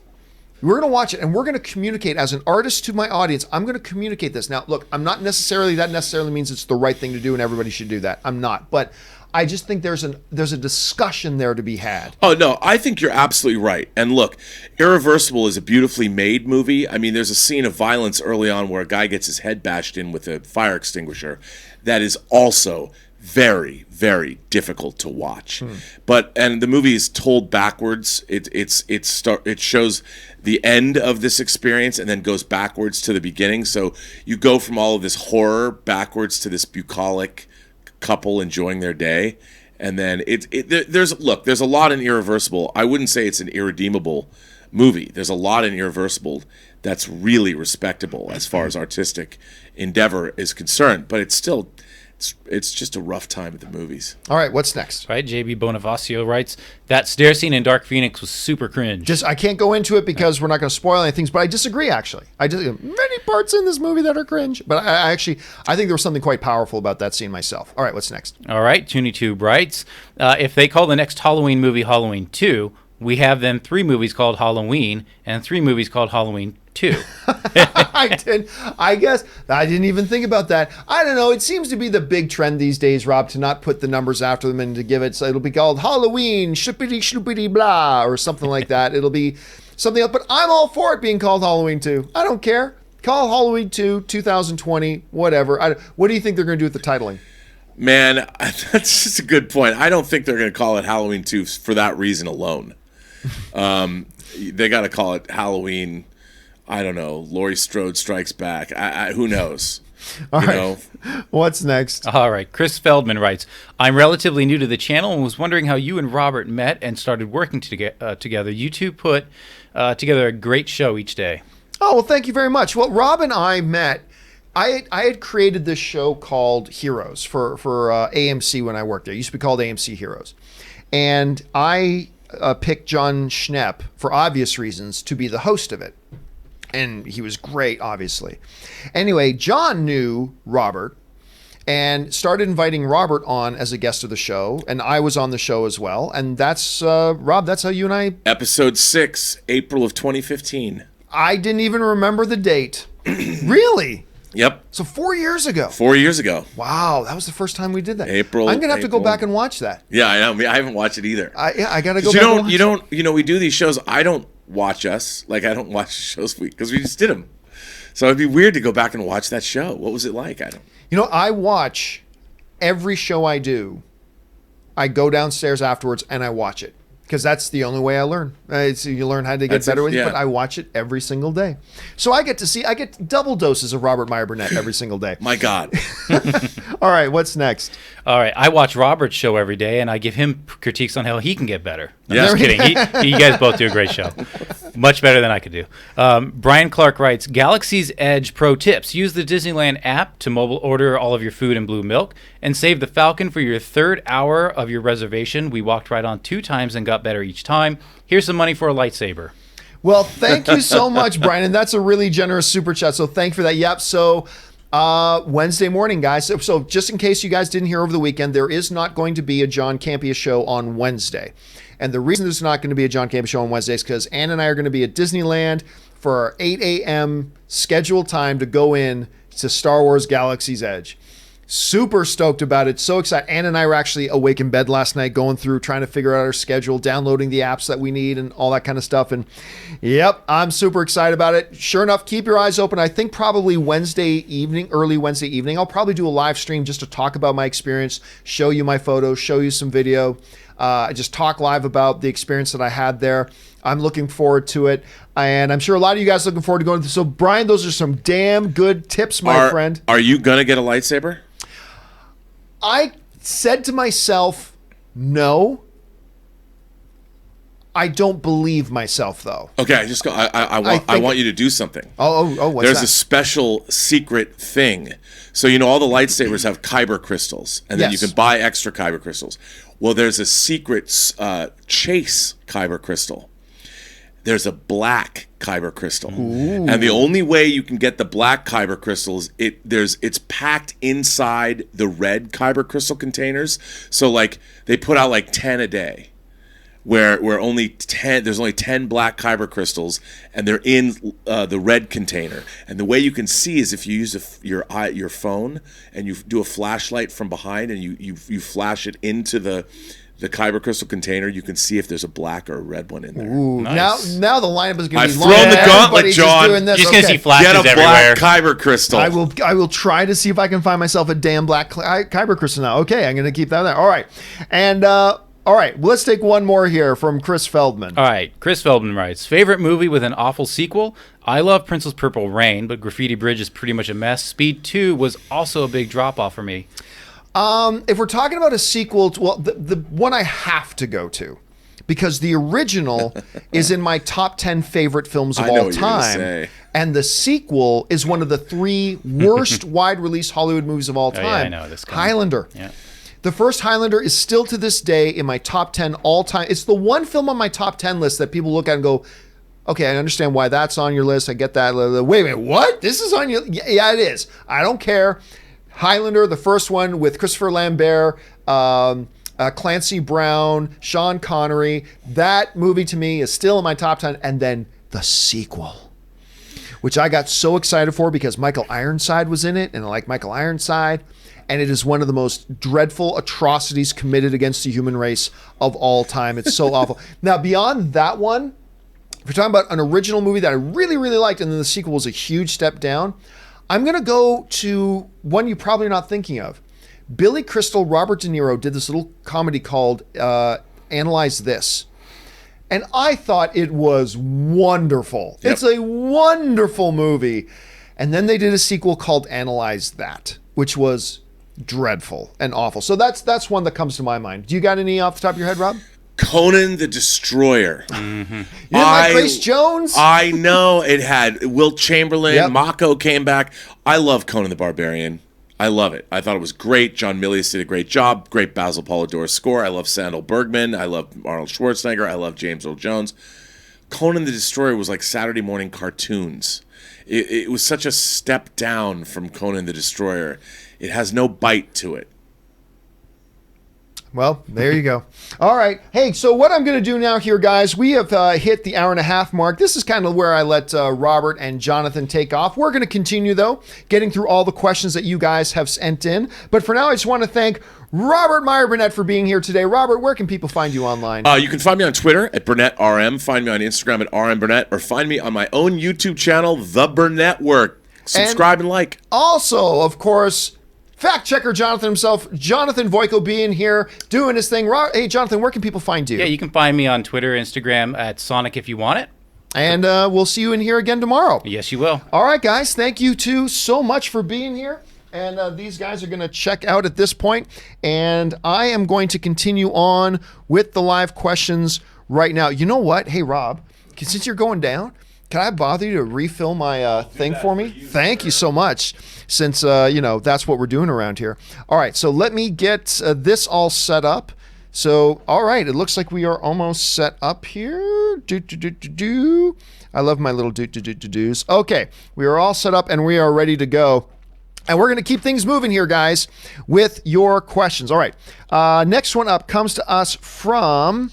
Let's see, Ed Matthews, who writes, saw Dark Phoenix this weekend. Not sure if I'd consider it to be a good movie with a lot of bad moments or a bad movie with some pretty good moments. That is the conundrum, isn't it, Matt? It is one of those. Here's where I fall on that end. I fall on the end that it's a bad movie with some really solid, redeemable moments, enough so that it makes it not terrible. I think there are things worth watching and worth seeing in this movie. I think the third act is very, very solid. I thought the third act was quite good. Oh, thanks so much for that, Rob. So I think the third act is very good. Robert Meyer-Burnett, making it possible for me to keep doing the show. Yeah, I thought the third act was quite good. I thought Sophie Turner, who I did not like in X-Men Apocalypse, I thought she was actually pretty solid in the movie. There are good redeeming things about it. But yeah, that's where I fall on it personally, Ed. Bad movie that's not horrible, that has some good redeeming things in it. So that's kind of how I approach it. All right, Draco Eris writes, one of two. And by the way, it's a super generous super chat, Draco. Thank you so much for supporting the channel on that level. Two of my favorite animated franchises has ended or / will end this year. How to Train Your Dragon and My Little Pony. Friendship is magic. DreamWorks Dragons included 4 short films and TV show with 8 seasons, 118 episodes in total. I never saw any of them. My Little Pony Friendship is Magic will end with 9 seasons, 221 episodes in total. It's bittersweet to see them end, but they had a positive impact on people of all ages. Now, I can't speak. My Little Pony is clearly a Hasbro line, and my wife is one of the senior people over at Hasbro. So, but even then, I can't speak to it because I've never seen the My Little Pony stuff. And I've never watched the television stuff for How to Train Your Dragon, which is surprising because it is such a phenomenal film franchise. It is such a phenomenal film franchise. I cannot get over how good each one of those movies are. And I saw the most recent one, and I don't think it was the best of the bunch, but it's great and had a perfect ending. Just an absolutely perfect ending that I wanted to go back to the theater just so I could watch that damn ending again. It is such a special franchise, so well done. It's not as good as, say, the Toy Story franchise, but you know what? It belongs in the conversation with the Toy Story franchise. I think the Toy Story movies are clearly better, but it's so good. The How to Train Your Dragon movies are so good, it belongs at least in that conversation. They're so well done, so well conceived, so well executed. They're just really, really special films. And, you know, I can relate with you and talk about like the My Little Pony stuff, 221 episodes, all that kind of stuff. I've got Supernatural after 15 seasons coming to an end. So I can kind of, I can relate on that level about these great franchises that they've been a part of our lives that we've really personally really appreciated now coming to an end. So I get that. I get that a lot. All right, man. Thanks a lot for sharing that, Draco. All right. Let's move on now. JB Bonificio writes, just because any comic arc can be done in one movie doesn't mean they should be done in one movie. That is what Fox doesn't get with X-Men, in my opinion. I disagree. I disagree completely. I think there are, like, for instance, you could make there were a lot of people yelling and screaming that you can't do Days of Future Past in one movie. There were people screaming that. You cannot do X-Men Days of Future Past in one movie. There were people screaming you cannot do Civil War in one movie. When you understand how many issues that whole thing took to tell the story of X-Men Civil War and all the deep issues and all the conflicts and all that kind of stuff, you cannot do Captain America Civil War in one movie. You cannot do X-Men Days of Future Past in one movie. Well, they proved you can, and they proved they can make them awesome. X-Men Days of Future Past and Civil War are 2 of the top 10 greatest comic book movies of all time, and I do not buy for 1 second. Now, this is just my opinion. Your opinion can be different than mine, and that's cool, but I'm just giving you my point of view on this. X-Men Days of Future Past, the problem was not that they did it in one movie. That's not the problem. You can execute, there's a way to execute it and to do it perfectly and to knock it out of the park like a Civil War did, like an X-Men Days of Future Past did, all that kind of stuff. There's a way you can do it. They just didn't do it. They just didn't execute. And look, we've seen lots of movies not turn out well. We don't go, oh, because it should have been a 3-parter. No, if they were going to execute on that level, which was a very mediocre to bad level, then all you would have ended up was 3 bad movies instead of 1. That's all making it longer wouldn't have made a difference. Making it longer would not have made a difference. So I get that you feel that way, JB, and you're not alone. There are other solid movie fans who feel the exact same way. I, however, have to completely disagree because I just don't believe that's the case from my point of view at any rate. Anyway, thanks for sharing your thoughts though, JB. All right, I'm Upset writes, is it me or is there no hype for the new Men in Black? Very little. Very little. When I'm in the theaters and the trailer plays, people are responding well to the trailers. They put out some pretty decent trailers. I find people are responding well to the trailers, but yeah, I don't sense overwhelmingly a big, huge amount of buzz. But I don't think they're expecting this movie to be like a $600 million movie or anything like that. But I'm not sensing a lot of buzz here. Jay Boogie writes, is the age of the movie star over? No. The age that the movie star automatically guarantees huge box office, that's over. That ended a long time ago. But is the age in general of the movie star itself over? No, I don't think so. Not by a long shot. All Hail Thanos writes, if you haven't seen the limited series When They See Us, you have to check it out immediately. Watch every day. Bring on the Filthy. I did watch it finally a couple days ago. I sat down, went through each of the episodes. I liked it very much. Now, this bad thing was I just watched another miniseries called Chernobyl that was better. I think Chernobyl is better, but When They See Us is powerful. It's fantastic. I don't know how historically accurate it is, but it is an incredible piece of storytelling. Ava DuVernay did a fantastic job on that, and I would say see Chernobyl before this, but these are two great miniseries put out very close to each other, and I really quite enjoyed it. It was strong, it was thought-provoking, it was disturbing, all the things a story like that should have been. All right. Cameron Ross writes, favorite horror movie? Mine's The Thing from 1982. It's got amazing practical effects. Also, Ashley with Two Eyes is very beautiful. She is. She's not with us anymore, unfortunately, because she's doing so well with her acting and her schedule didn't permit it anymore, but she very much is. Anyway, yeah, my favorite horror film of all time is American Werewolf in London. And talking about practical effects, American Werewolf in London, not to be confused with American Werewolf in Paris, totally different movie, but that original American Werewolf in London still freaks me out to this day. I think my second all-time favorite horror movie is Neil Marshall's The Descent. That movie is all kinds of awesome. I love The Descent so much. The Descent 2 is okay, but The Descent is so freaking good. Those are my two all-time favorite horror movies. All right, Pablo Diablo writes, what happened to Ghost from Ant-Man 2? Before Hope and her parents dusted, Scott was in the quantum realm with a canister collecting material to help to save their new ghost friend. Hashtag can't be a fan. Oh, thank you so much for that, Pablo. That is a great question. By the way, guys, it's going to get a little loud in here because I'm going to turn on the AC. Southern California, it's going up to like 95 degrees today, so I'm going to crank that on. That is a great question. What did happen to her? Because I remember somebody asked me that once, how come Ghost wasn't in Avengers Endgame? Well, I mean, you don't have to have every character pop up, but I mean, part of the reason they were doing all that stuff was to get stuff to help save her life. Now, it's been a bit since I've watched Ant-Man and the Wasp. I'd have to go back and watch that final scene again. So I'm not quite sure. Does that mean she died because they couldn't save her? I don't know. That's actually a really good question, Pablo. I got to go back and watch it. Probably after I'm done here, I'm going to go downstairs, pop on Ant-Man and the Wasp, and just watch that last scene again. And I don't know, I'll see if I can pick up on something. But that's a fabulous question.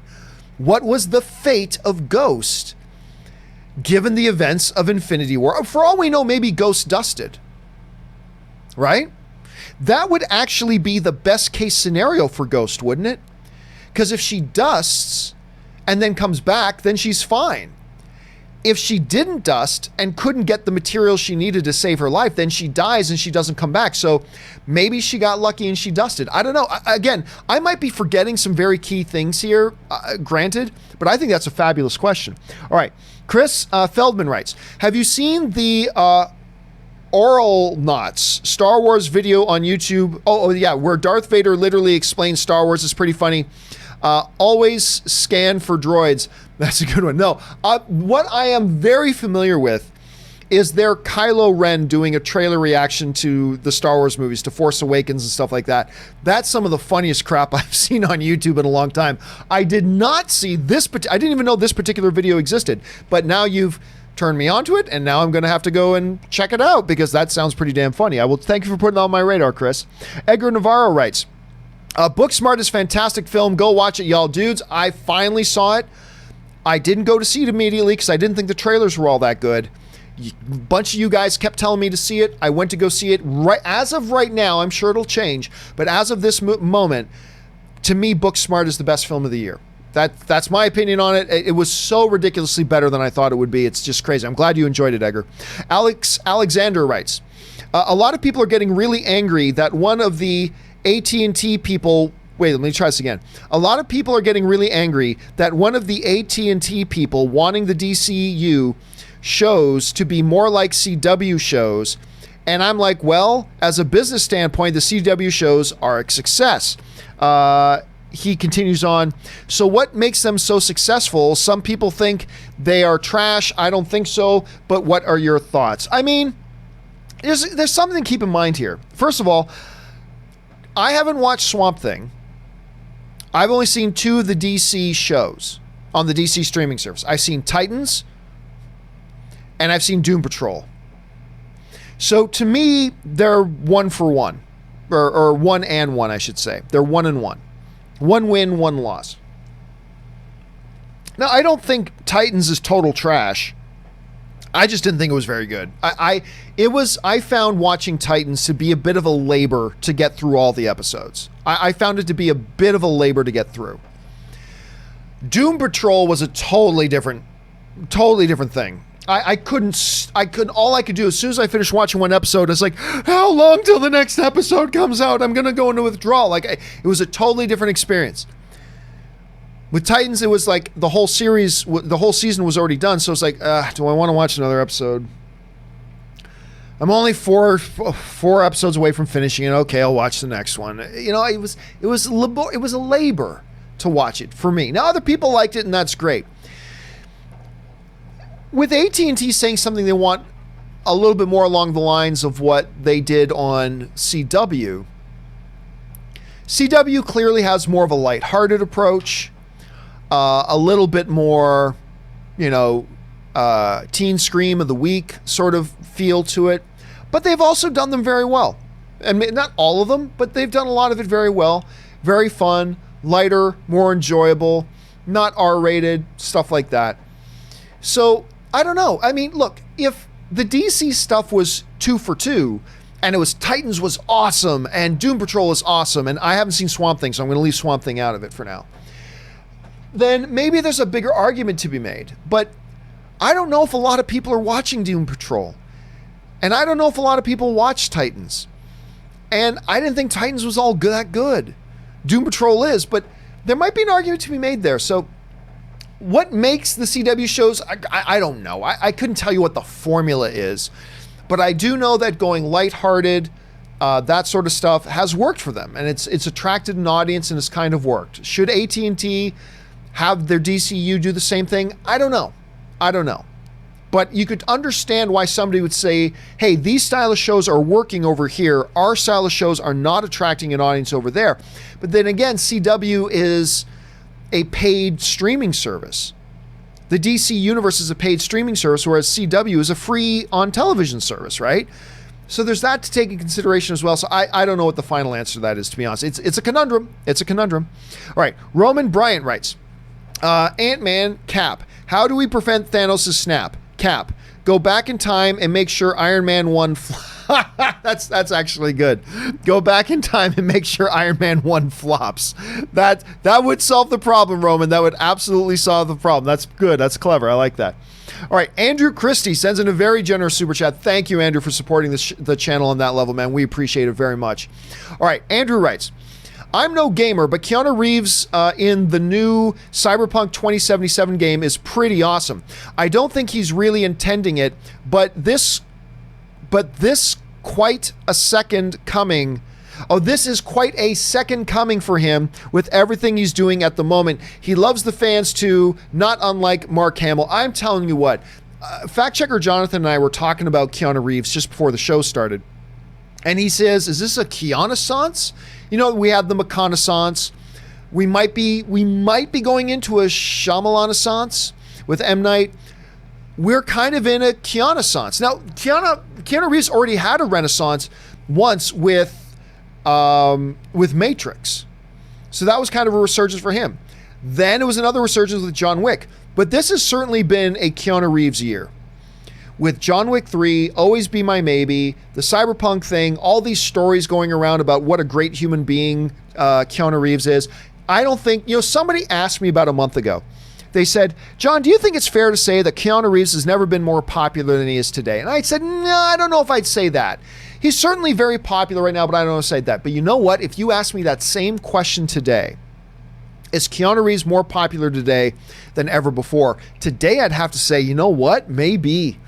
He may be more popular right now than he's ever been in his life. And you know what? He seems to be having a lot of fun with it. So all the power in the world to him. It is certainly a good stretch. He's on a good streak right now. Keanu Reeves is on a great streak. And when he came on stage, everybody's telling me when he came on stage to talk about Cyberpunk, the crowds went wild and all that kind of stuff. I got to go and watch that footage today because I'm very intrigued to see that. But you're right, man. It's an age for Keanu Reeves. Right now it is. This is his time at the moment. All right. Kevin Lewis writes, See Project Blue Book on Amazon series with live action of actual U.S. Air Force program to investigate UFOs in the 1950s. Also Men in Black, Russian spies, good stories and actors. You know, I've heard good things about Project Blue Book. And doesn't it have the guy, I might be thinking of something else, but isn't that the one that has the guy who played Littlefinger in Game of Thrones? I might be thinking of the wrong show. But I've heard good things about it. It's an Amazon series. Sounds like another one I've shouted our list. Thanks for the recommendation, Kevin. All right, K Major writes, just watched Apocalypse for the first time. What the hell was that? Phoenix Next, I guess. Cringe, yeah. X-Men Apocalypse. You know, for me, it's a double whammy. Because, number one, X-Men Apocalypse was coming off of one of the best X-Men movies ever, and X-Men Days of Future Past. Actually, it is the best X-Men movie proper. Logan is the best overall X-Men movie, or X-Men affiliated movie, but X-Men Days of Future Past is probably the best X-Men in the title movie they've ever made. And it's so good and so great. And then you go into Apocalypse. What a letdown. The second whammy for me is not only was X-Men Days of Future Past so great and then it led into Apocalypse, but Age of Apocalypse is my all-time favorite story, comic book story. It is my all-time, bar none, favorite comic book story. More than The Dark Knight Returns, more than Secret Wars, more than anything else. X-Men Apocalypse, Age of Apocalypse, by far my number one favorite story of all time. So we're coming off of one of the best X-Men movies ever made, based on a character who's the focal point of my all-time favorite comic book story. And they crouched down and dumped out X-Men Apocalypse, and it really was a shame. It was a total shame, man. All right. Akash Telly writes, what are some of your favorite Lonely Island songs? I mean, there's a whole bunch of them I love. Michael, why am I forgetting the singer's last name? Anyway, so there's that one they do with Michael, this is the tale of Captain Jack Sparrow. You know, that song they do, amazing. The movie file song, that thing's amazing. I Just Had Sex is a great one.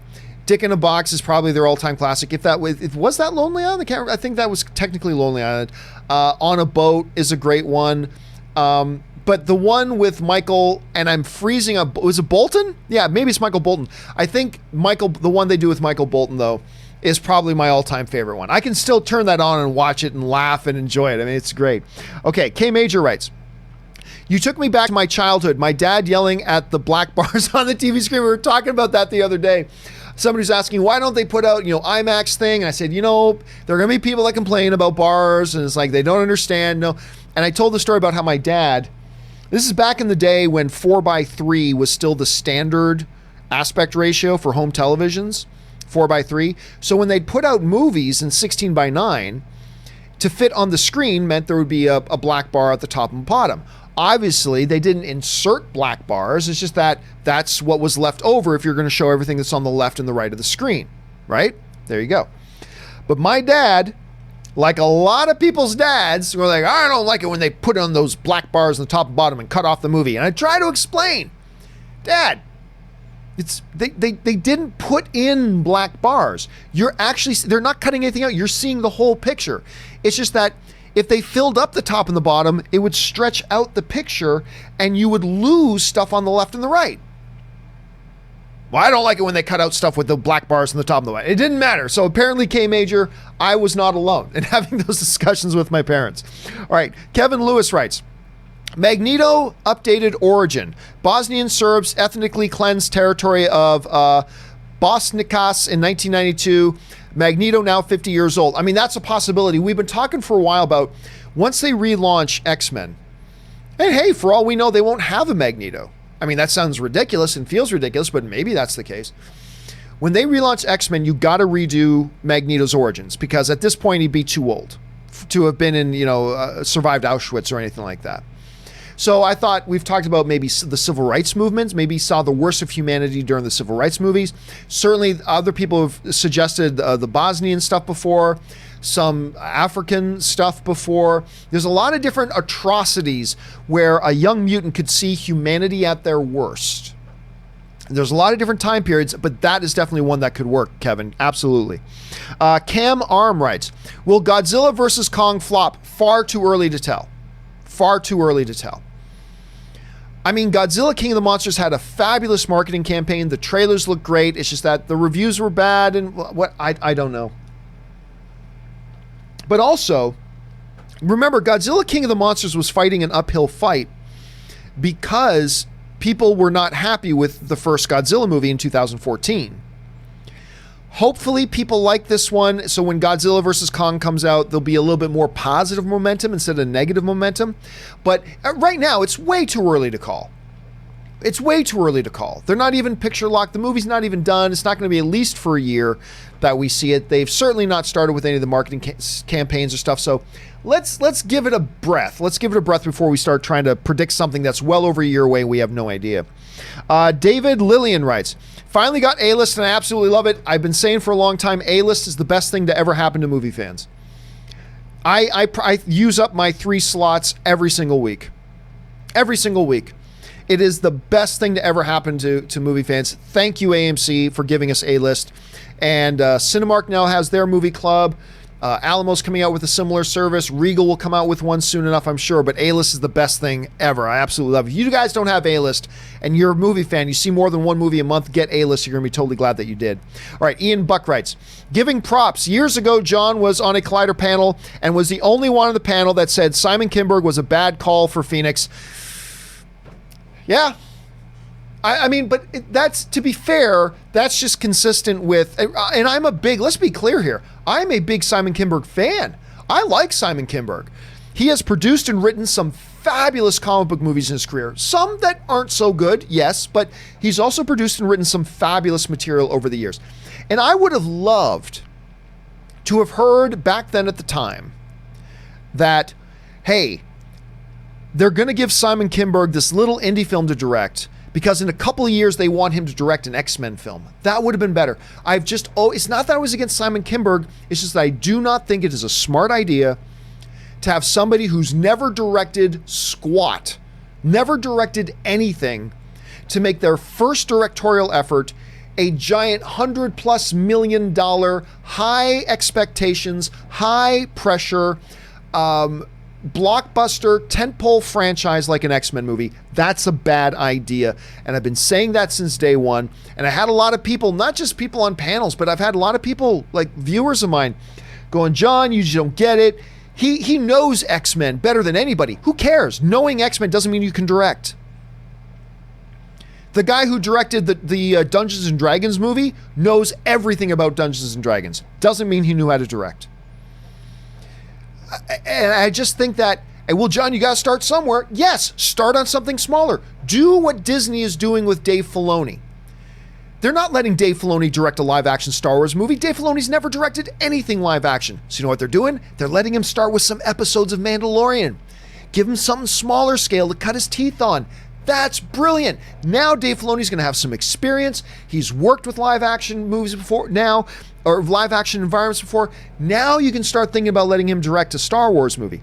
That was the right approach. That's what they should have done with Simon Kinberg. And again, I continue to this day to be a Simon Kinberg fan.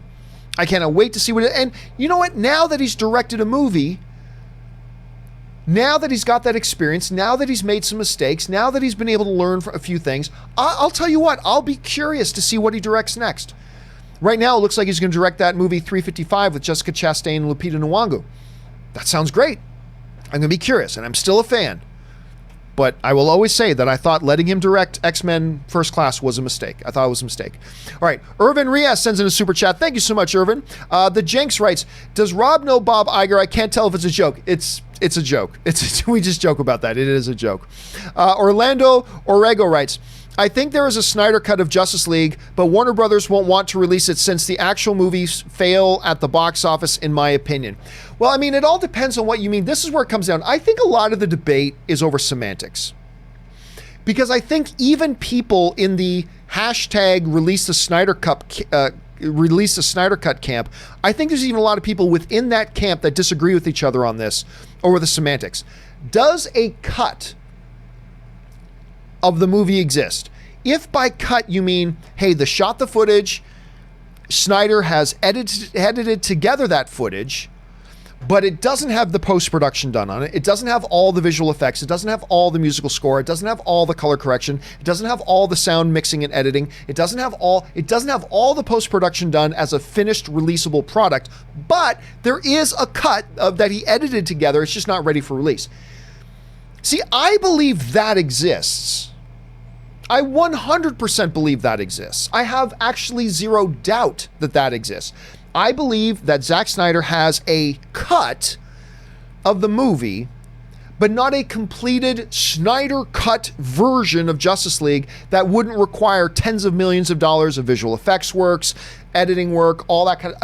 I believe a cut as far as he pieced it together and it's there. I believe that exists. I do not believe a completed version of the movie exists at all. Now, maybe I'm wrong about that. I'd be totally open to finding out I'm wrong about that. But I think I'm finding, when I started this discussion this weekend, there are a lot of Release the Snyder Cut people who totally disagree with each other over that. I had Release the Snyder Cut people saying to me, John, we don't actually think there's a finished version of the movie. We just think Warner Brothers should finish the cut that Zack Snyder put together and should release it. But then I had other people from the Release the Snyder Cut camp saying to me, yes, John, an absolutely fully completed version of the movie exists and Warner Brothers is just sitting on it. It's ready to be released and they can release it anytime they want. So I find even the Release the Snyder Cut people are divided amongst themselves over that. They don't know if they agree on that. So that's why I think there's a bunch of semantics going on. So here's what I believe. I believe that there is an edit that Zack Snyder's put together of all the footage that he shot and edited together a thing without any of the post-production work and is not ready for release.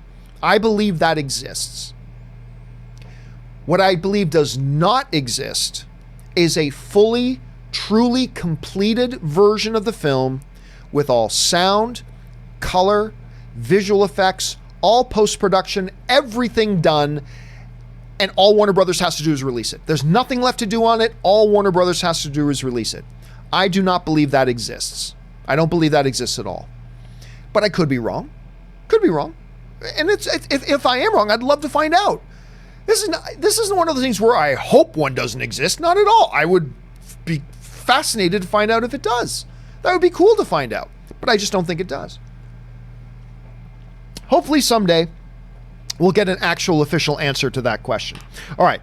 Noah Rogers writes, do you think the X-Men should start with standalone X-Men films or a team X-Men film? Well, Noah, that was actually one of the big topics on one of the shows last week that we did was, should they start X-Men with standalone films or team films? Absolutely, X-Men right out of the gate.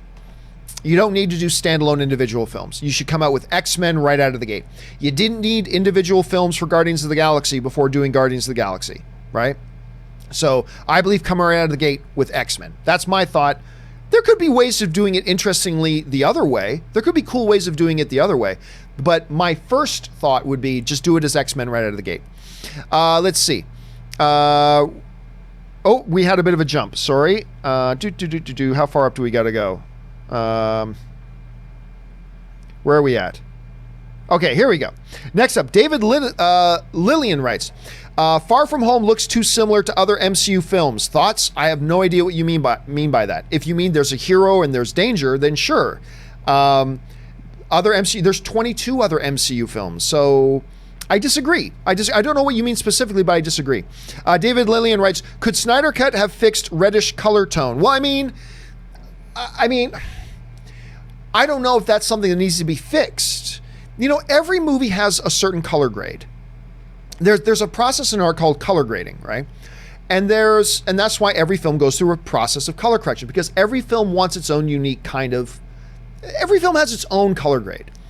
I don't know that there's something to be fixed. I think they just made a creative choice about that. Now, you may like or not like the choice, and that's fine, but I don't know if it's something to be fixed. But they could do whatever they wanted to it again. They could take it back in, completely recolor correct it, give it a totally different color grade if they wanted to. R Squared Games sends a super chat. Thank you, R Squared. Ryan Lohner writes, no one in the theater today was there for Captain Marvel. The boycott. The boycott worked. Yep.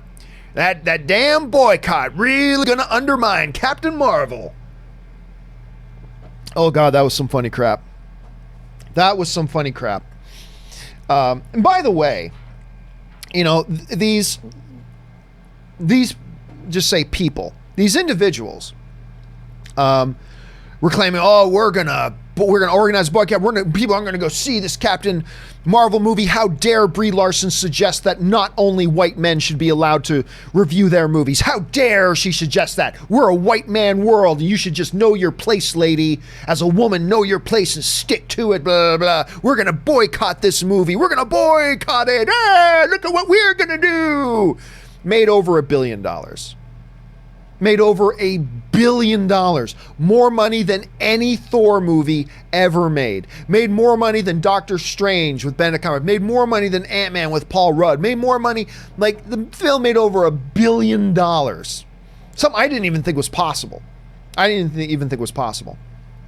What that tells me too is that what these same individuals try to do is claim credit for the fact that Solo only made about 400 million. They try to take credit for that.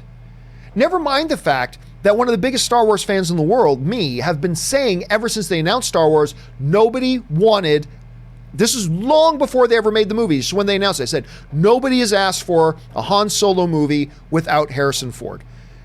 This is not going to be all that popular because nobody has asked for this. Nobody wants it. We just had Harrison Ford on the big screen as Han Solo. You can't now suddenly do a movie about Han Solo without Harrison Ford.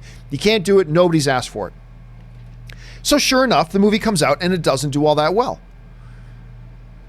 It actually lost money. Wrap your head around that. That damn movie lost money. But these individuals try to claim, no, it was us and our hate movement that made Solo not work. Really? Okay. So these same people then mobilize and organize themselves. We're going to do the same thing to Captain Marvel. Oh, it made $1 billion? Yeah, well, I guess you had nothing to do with the Solo thing either. Do I think the Solo numbers had something to do with the backlash of and the divisiveness of Star Wars: The Last Jedi? Absolutely it did. Absolutely. You can't get by that. Of course there is. Of course there's an element of that in there. You can't deny that. Of course. But this whole thing about our organized hate movement is what brought down Solo, well, clearly we saw your organized hate movement is completely impotent because Captain Marvel, which you all rallied against, made over $1 billion. But yeah, that's the funny thing, Ryan. No one was in Captain Marvel today. The boycott worked. There we go.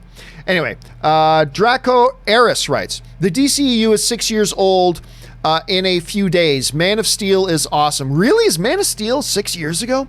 Man of Steel is awesome.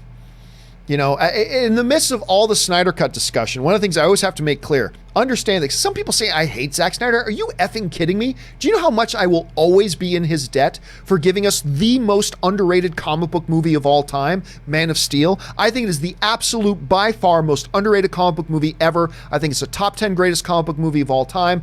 I think Man of Steel is freaking awesome. If you guys watch me for any period of time, you probably get sick of hearing me talk about Man of Steel. Zack Snyder gave us Man of Steel. I will always be in his debt for that as a fan. As a fan, I will always be in his debt. And whatever. I like Justice League. Sue me. I like Batman versus Superman. Sue me. I know they're not great, but whatever. 300's awesome. I love Zack Snyder. I've met the dude on a couple of occasions. Totally nice guy. Really friendly, really friendly guy. I am so pro Zack Snyder, it's crazy. I just don't think a truly completed version, ready to be released version of the film exists. But that's neither good nor bad. That doesn't say anything negative about Zack Snyder. Anyway, that's kind of my thoughts on that. Can't believe Man of Steel is turning 6. Anyway, Sujith writes, oh my God, E3 gameplay footage of Doom Eternal was mental. You know, it's funny, a buddy of mine is working on Doom. And a buddy of mine works on Doom. And he is in my Dungeons & Dragons group.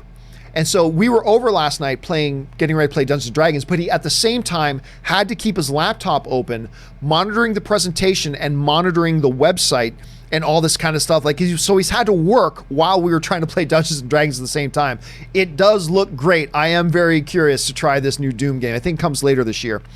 Joe Leon writes, teacher vacations, more super chats, pre-movie blogs,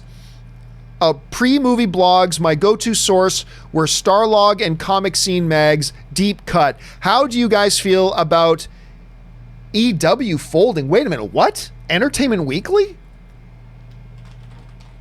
Oh, hold a second. Is Entertainment Weekly closing? Oh my gosh. So first of all, I didn't even know this. I really like Entertainment Weekly, but okay, so I'm looking at a story right now. For those of you who are like me and have not heard about this, what Joe is pointing out is that Entertainment Weekly to go monthly this summer. So instead of a week, I believe it's supposed to be a weekly magazine. I confess I'm not a subscriber to Entertainment Weekly. I used to be a long time ago. They are going to go monthly to coincide with Comic-Con. The last weekly edition will be the July 5th issue, which is on sale on June 25th. The company said the brand will retain its name despite no longer publishing weekly. Wow. Man, if that doesn't say something about the demise of print and all that kind of stuff, I wonder, maybe it's in the story. When I have more time to read into it, I wonder if it will have anything to do. This is what I'm looking at, just so you guys know. I'm looking at a story on the Wrap right now about this. That's fascinating. That's fascinating. Now, I wonder how this is going to affect their ongoing web stuff. If this will affect their web presence, if the web presence will still update regularly or not, that's a very intriguing thing. Anyway, thanks for sharing that info, Joe. I really, really appreciate it. Can't believe I haven't heard of that. Thank you for bringing that up. All right. Outer Heaven Armory just sends in a super chat. Thank you, Outer Heaven. Amanda Zapolsky sends in a super chat. Thank you, Amanda. The Hero writes, Keanu, the GOAT, Bill and Ted 3 is a dream come true. I'll be honest with you. I'm one of the only guys I know that's not all that excited about Bill and Ted 3. Because I like Bill and Ted, don't get me wrong. I thought Bill and Ted 2 was okay. I don't know, we'll see. But I don't know. I'm not going to bet against Keanu Reeves at this point, man. I'm just not going to bet against Keanu Reeves. J Meister 25 writes, very excited for Mysterio. Love that suit. Man, I didn't think the fishbowl head could work, and somehow they figured out a way to make it look all right. So I'm very excited for the movie myself, and I am very excited about Mysterio specifically. All right, Ryan Lohner writes, how does the Sabretooth actor change get all the attention and not Boulevard Trask going from Bill Duke to Peter Dinklage? Oh, believe me, we've talked about that too. Believe me, we have talked about that too. But it's not just that. Look at the, why am I freezing on his character? Hold a second. Why am I freezing on the character's name off the top of my head? It's a one-word name. Why am I freezing on the one-word name? Caliban, right? Caliban. Caliban was portrayed one way by one actor in one movie, and then portrayed by totally different by Steve Marchand in Logan, right? So that there's been lots of continuity schmontinuity, but believe me, we've talked about that before too, man. Okay. Who was that? That was... Okay, now we're on to Daniel Kinney, who writes, longtime follower since AMC. Oh, thank you so much, Daniel. First time super chat. Love you guys. Shout out to my pregnant wife. Love you. Thanks, John. Well, that's really sweet of you. That's great. You should have mentioned your wife's name so we could say her name. But first of all, congratulations, you guys, on for your upcoming family. That's awesome. Thank you, Daniel, for being somebody who's been watching us since the AMC days. And thank you so much for sending in a super chat and supporting the channel, man. I appreciate it. It's always nice when somebody just wants to send in something to say something nice. So thank you for that, Daniel, and best of luck in the upcoming big event. All right. R Squared Games writes, so we know we're not seeing any full-blown X-Men movies for a good while, but how soon before we start seeing Easter eggs or X characters popping up? That's a good question. Easter eggs can be put in at any time. And now that they're making movies post, because remember, I kept having this argument with people. Oh, John, they're going to put in some Easter eggs in X-Men Endgame or X-Men Endgame, in Avengers Endgame, they're going to put in some Easter eggs for Endgame, for X-Men stuff, or Spider-Man stuff. And I kept telling you, no, they're not. They shot this damn thing before the deal closed. They shot this damn movie before the deal closed. All right? Before the deal closed, they shot this thing. That means they weren't allowed. They were not allowed to put in Easter eggs or anything like that. But now it's a different story. Now it's all done. Now they're making new movies post the deal closing and all that kind of stuff. They could put in Easter eggs whenever they want. But if they do, they're going to be very, very vague. Because they haven't cast actors. They don't know what their stories are going to be. They don't know what they're going to be doing. So if they do, they'll be very, very vague. And probably not continuity Easter eggs. Probably not continuity Easter eggs. It might be an Easter eggs that gets completely then contradicted later on in the movies as they really start to formulate what their stuff is. I'm going to say minimum is 2 years from now. Minimum is 2 years, my guess. But anytime between 2 and 5 is when we'll see them pop up. So it's still going to be a little bit, but it may not be that far to get something little like that. I don't know about characters popping up because that means they already have to decide who they're casting for certain roles. And usually they don't do that all that early. So I'm going to say still a little bit, but maybe within 2 years. Maybe at about 2 years. We'll see.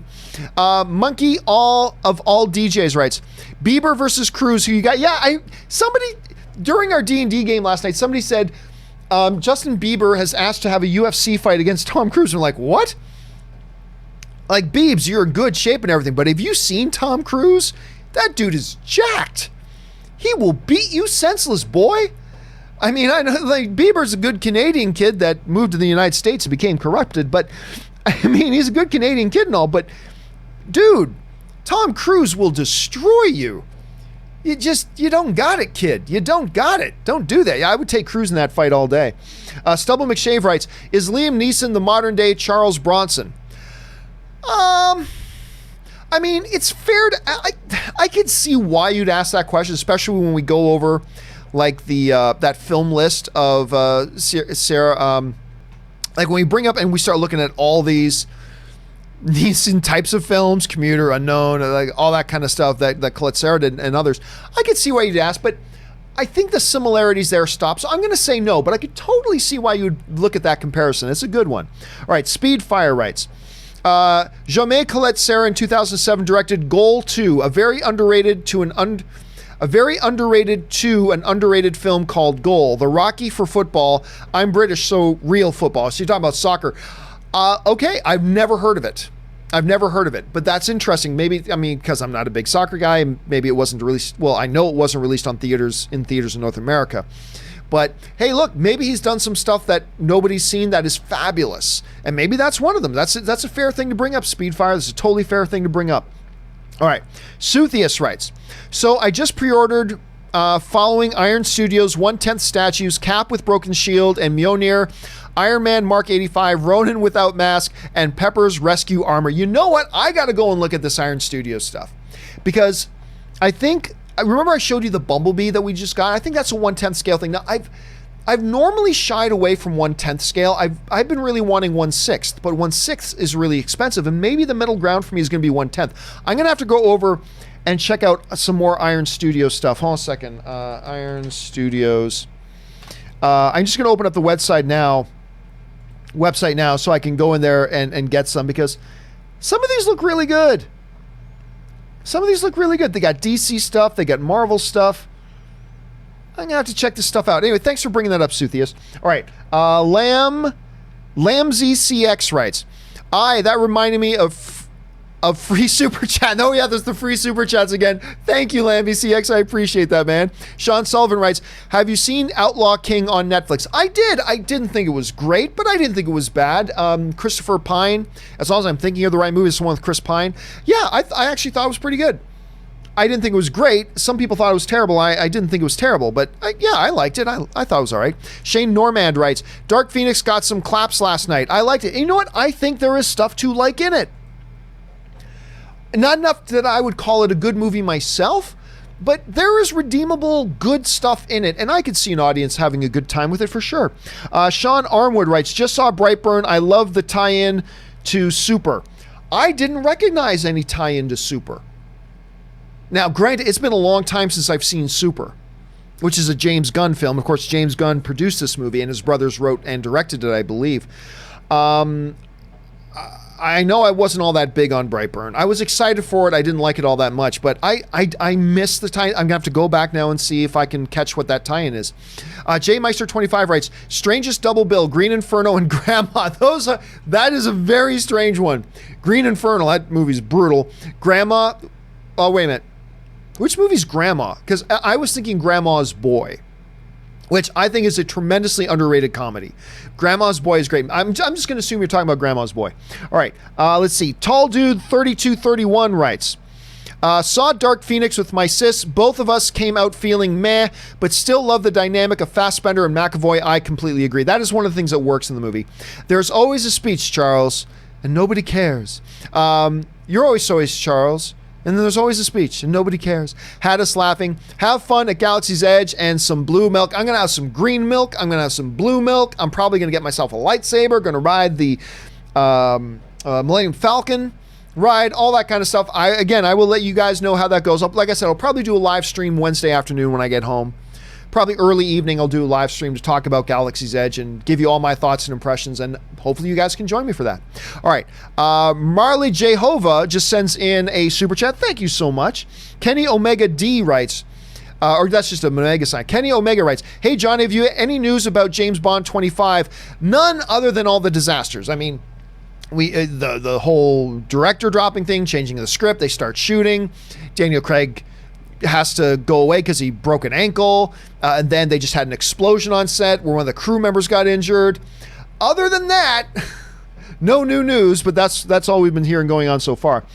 All right, Tall Dude 3231 writes, what will you be buying at Galaxy's Edge? Lightsaber? Probably that. I understand there's a Build-A-Droid area as well.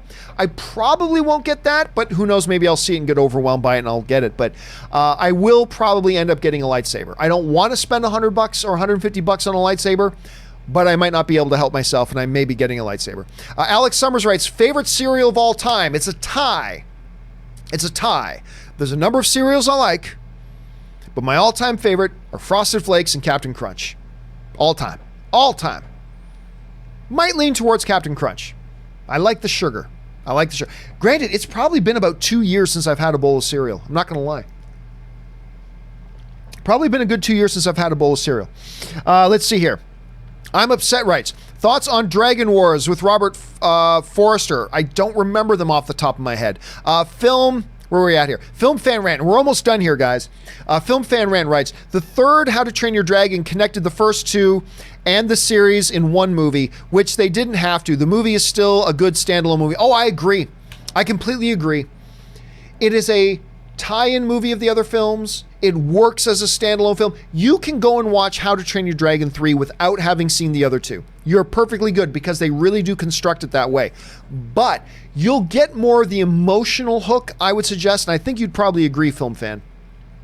I think you'll get more of the emotional hook of the movie if you did see the first two. You can go in cold and watch How to Train Your Dragon 3 all by itself, no doubt, but I think you get more of the emotional hook if you watch the other two. Amy Berg writes, I need a Magneto origin movie. He's my favorite. Well, they were that's kind of what X-Men First Class started out being, because they were going to do these movies, these origin movies. They did X-Men Origins Wolverine. And then they were planning on doing an X-Men Origins Magneto. And for whatever reason, maybe it's the failure of Wolverine or whatever, they gravitated away from that. And they took the concepts of X-Men Origins Magneto that they had been working on, and that kind of morphed into what became, with a lot of changes, but it morphed into what became X-Men First Class. So they did think about that at some point, but in a way, like the first half of X-Men First Class kind of is your Magneto origin story main way. Do you need to play it out again? Maybe now that we're going to get a new Magneto that has to have a new background story. Who knows? Maybe that's your first X-Men movie. It's just Magneto. Maybe that's your first X-Men movie. Telling the brand new origin story of the Magneto character, and then that leads us into the X-Men films. Maybe that's what they should do. Right. Frankie Gouge writes, concur with Rob on I Am Mother, more than just science fiction. Yeah, Rob came in here this morning and said, John, have you seen this new movie on Netflix called I Am Mother, which I said I didn't even hear about it, which just kind of goes to our point lately about Netflix is terrible about marketing their material. Anyway, but Rob was just raving about it, and you saw it too, Frankie, so I might have to put that one on my list. All right, final question of the day comes to us from Sujith, who writes, the Doom Slayer from Doom went to hell and came back without PTSD because he was the trauma. Intriguing. Again, I got to watch more of that footage. I'm excited about the game. Can't wait to see it. All right, guys, that will do it for today's installment of the John Campea Show. Thank you so much for being here today, guys, and thank you for talking with us. Of course, listen, the John Campea Show returns again tomorrow. Me, Robert, fact checker Jonathan will be here as well. Make sure you guys come back and join us as well. Again, just a reminder that on Wednesday, not tomorrow, but Wednesday, there won't be a John Campea Show because I'll be at Star Wars Galaxy Edge, but we will do a live stream later for me to tell all the stories, show all the pictures and all the video that I take at Galaxy's Edge, and we'll do that on Wednesday afternoon. All right, guys, again, thank you all so much for being here, being a part of the film fan community, being supporters of our channel. Thank you so much for that. That'll do it for us for now, guys. My name's John Campea, and until next time, bye-bye.